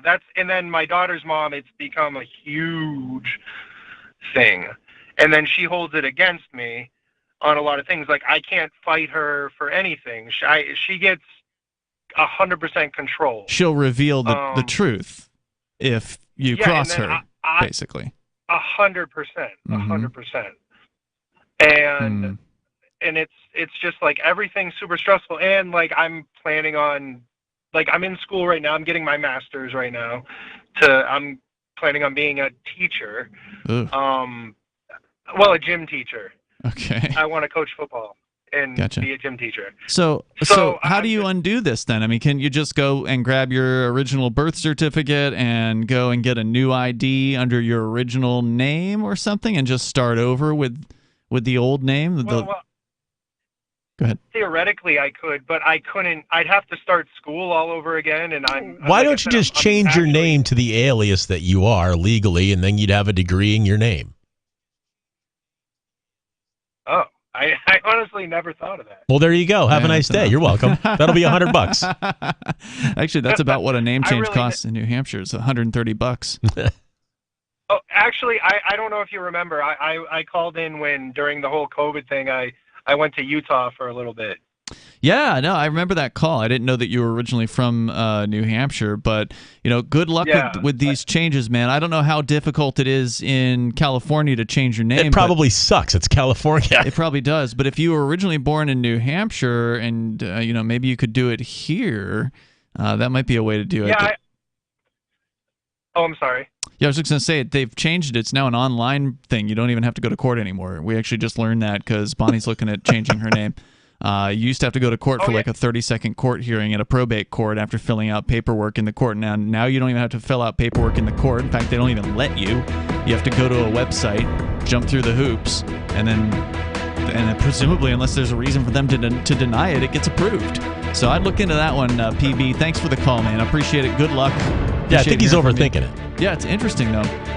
No, because he's in too deep. He's in. He feels in. I think he feels he's in deeper than he actually is. Yeah, it's probably true. All right, we got more coming up here. One more segment in the remaining moments of Free Talk Live. Maybe time for you if you want to join us now. Hey, you are going to love the movie Victimless Crime Spree. It's hilarious, heartwarming, and carries a ton of inspiring freedom messages. Feeling down about the lack of liberty in your life? You need to put on this film with some friends and have a good laugh. It's a true story about me and my friends in New Hampshire living free, singing, dancing, and getting arrested. Of course, it's all on video, and the bad guys, the cops, judges, bailiffs, and sheriffs, they all play their part like it's out of a movie or something. You would think we scripted the whole thing, but it's real life. Go ahead and have a watch, and if it's been a while, have another look. I guarantee you'll notice things now that you didn't notice before. And the best part is that you're going to walk away feeling a renewed sense of your own power. You are the master of your destiny, and you will be free in your lifetime. Victimless Crime Spree. Looking for a great real estate investment? Consider New Hampshire, which is ground zero for the Liberty Movement. Your first call should be to Mark Worden from Porcupine Real Estate. He's more than just a real estate agent. He's your New Hampshire concierge. Where are the best places to live? Do you want farm, city, the burbs, or forest? Do you want a duplex or multifamily building so that renters pay your mortgage? There are homes in all price ranges in New Hampshire, and Mark can help with financing too. Invest in liberty and property. Mark Worden can help. PorcupineRealEstate.com. Tired of cancel culture? Sick of mega tech corporations holding an axe over your head? Join the LRN.FM Matrix chat server. It's self-hosted, so no one else can tell us what to do or say. Don't like the existing channels? You can make your own. You can even connect into some of our channels from other Matrix servers. It's federated. For the full LRN.FM Matrix experience, though, you should join our server via the step-by-step instructions at chat.lrn.fm. Chat.lrn.fm. On Free Talk Live, we're bringing people to the ideas of liberty every day. From wrestling superstars like Glenn Jacobs. You guys really are having an impact, I believe. Like I said, a lot of where I am now is due to listening to Free Talk Live. You changed my mind on some very important issues years ago. To random people tuning in on the radio. I was kind of stuck in the left-right paradigm. I heard your show by chance on a Saturday night. From there, I went on, joined the Free State Project, and become an amplifier. So, I mean, that's really the reason why I amp is because I know that if it wasn't for you guys being on as many stations as you are, I never would have found the ideas of liberty. You can help more people hear the message of liberty by joining Free Talk Live's AMPS program on Patreon for as little as $5 a month. And you'll get access to special perks. Visit amps.freetalklive.com, amps.freetalklive.com. If you want to know the latest about Free Talk Live before we go on the air, all you need to decide is how you want it delivered. It's your choice. Visit news.freetalklive.com to receive our usually weekly news updates by email. Plus, we have a Twitter account at twitter.freetalklive.com, and you can follow us on the decentralized Mastodon platform at toot.freetalklive.com. So please follow us at toot.freetalklive.com and sign up for our emails at news.freetalklive.com. Have you had enough of the big-name web hosting services that are long on promises but short on bleeding-edge features, uptime, and customer service? Try Agorist Hosting, the agile web host that offers full concierge service from website redesign, full e-commerce solutions, custom apps for your Shopify store, IPFS integration, and more. Agorist Hosting is ready to take your web presence into the future. To get started, head over to agoristhosting.com. We're still not sure why you'd want to watch, but our video feed is streaming nightly for free at cam.freetalklive.com.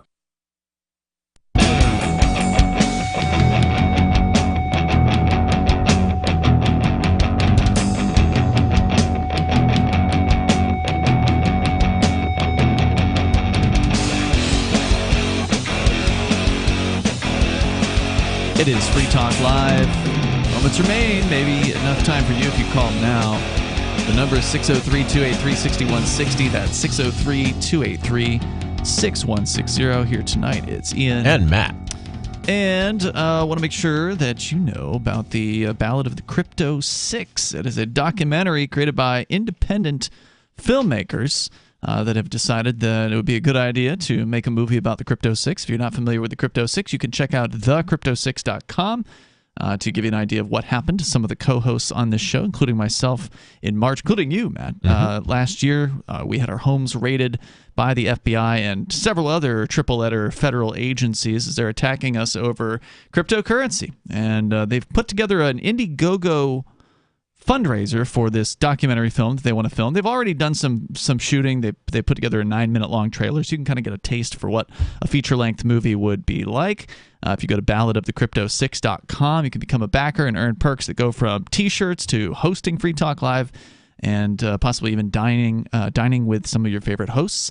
Ballad of the Crypto 6 with the numeral 6.com. If you want to join the Indiegogo or watch the trailer, that's Ballad of the Crypto 6. With a numeral 6. That'd be pretty cool having a listener come be a host for a day or something. It could be. Let's go to, unless it's Sarah. I don't know if I'd want Sarah to be here. Sarah, don't send us any money. Sarah, what's on your mind tonight? Oh, yes. So on the news, they found out there were less speeders. The speeders dropped by 70% ever since they put the speeding cameras. So it was on the TV news. And so this is your vindication. You're saying that you were right all along.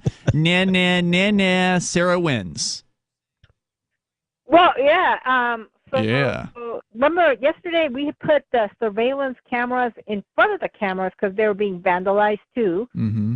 So I used to live right on Montgomery, and I used to get woken up 3 o'clock or 1 o'clock every morning because of the drag racers. I would hear that. The tires screeching. Well, no, the going by really fast. Mm-hmm. I just got used to it. I time it 3 or 4 in the morning on Montgomery. Yeah. So that's where they put the speeding camera. So there is a reduction of speeders, and they proved it. So, but speeding is a crime. Because no, it's totally not a crime. It is absolutely not a crime. Well, you've never got demolished by a speeder, not yet. Demolishing someone because you're speeding, demolishing someone because you're driving unsafely is a crime. Yeah, you can speed and also be driving safely, Sarah. Now, we know you don't understand this because you don't know how to drive. Well, I don't drive much, but how can you drive safely and you speed? That's because you don't have an accident. But when you do, you have killed somebody, you demolish somebody's house. Just speeding does not necessarily lead to an accident. People drive safely and speed every single day. Every day. Every day. Most people do this. It's just common. I did 65 and the 55 all over Vermont today. Okay, but you know something? But there's a time that you will wreck. Well, and the thing is, that's what everybody does, like 10, 15 miles over the speed limit. And you know what they said? We were all doing 70. Raise it up to 70 miles per hour on the freeway. They were doing 90. miles per hour. There's a place in Germany called the Autobahn, and it's totally unrestricted speed, and it's one of the safest highways in the world.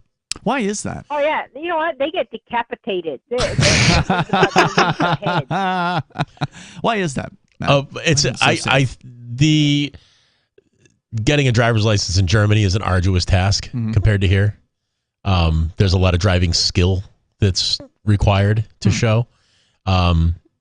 I think Americans should do better at learning how to drive. Most Americans are not very good drivers. Yeah, I remember thinking when I was a teenager and I went to get my driver's license in Florida, my thought was a monkey could have done that. Yep. When I finally completed the thing. It was it's pretty clownish. Easy.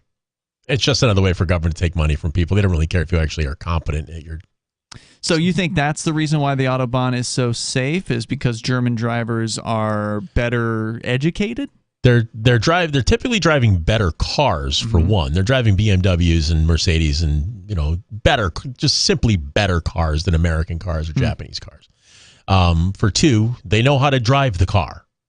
Driving is culturally important to them, whereas in the United States, it's I need to get from point A to point B, so I need a car. Mm-hmm. I need to load up and take my friends to the mall.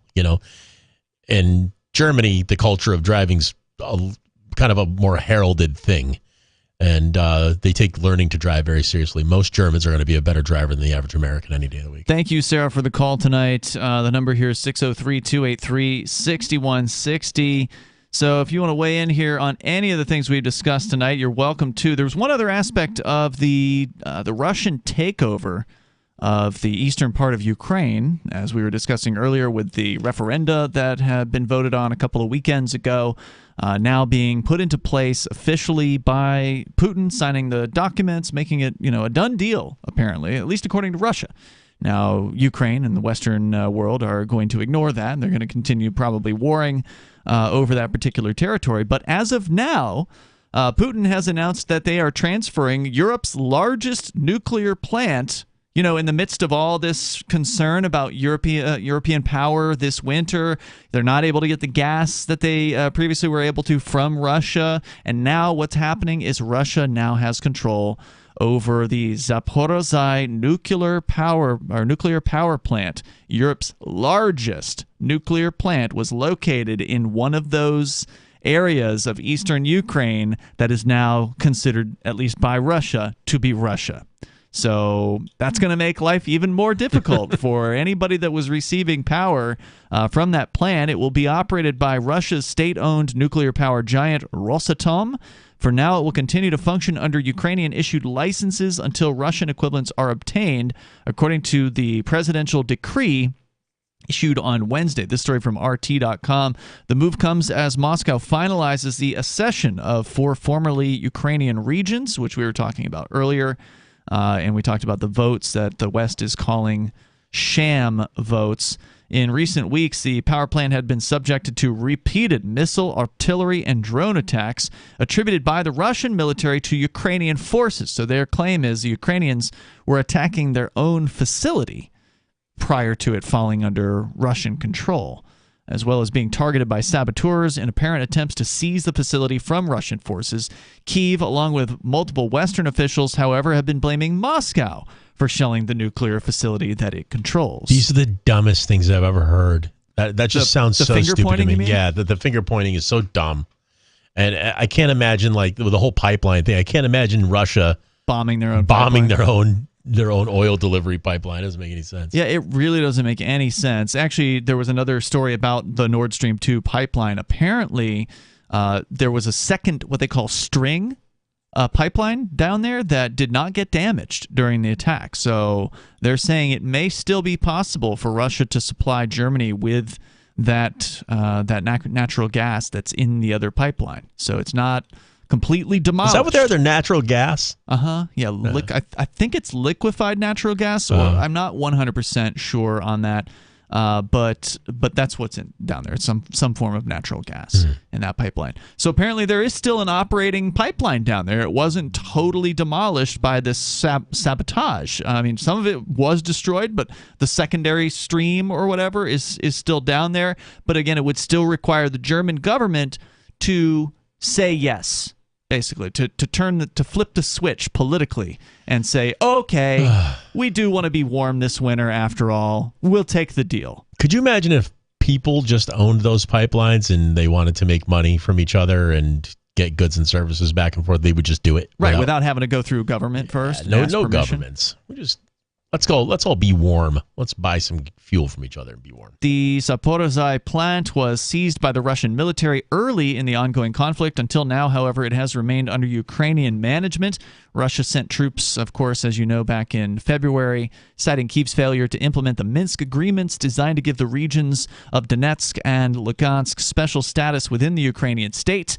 The protocols brokered by Germany and France were signed in 2014, and the former Ukrainian president Pyotr Poroshenko has since admitted that Kyiv's main goal was to use the ceasefire to buy time and create powerful armed forces. And now Russia has seen to it that this vote happened. Whether or not it was a legitimate vote will never be decided upon. The sides will never agree to this, so it's likely going to be something that is fought over. And it doesn't have to be. Ukraine could just say, okay, see ya. Yep. And then end this conflict. Right there. It would Bye. be over. But no, they don't want to do that. No, it's got to be hard. Everything's got to be difficult. Because, well, if they end the conflict, that's the end of the billions of dollars in aid that's coming from the United States and the other. Yeah, they're being incentivized to keep it hot. And of course, the more they pour money and foreign money into this, the more disempowered and enslaved the Western people become to this whole conflict. We'll see you tomorrow night. freetalklive.com. Inflation, a sidelined labor force, and ever-increasing interest rates. It's the perfect storm for pushing the U.S. economy over the edge. Savvy investors are diversifying into gold and silver with BullionMax.com. You can buy direct from BullionMax.com without talking to a salesperson, and your precious metals will ship fully insured directly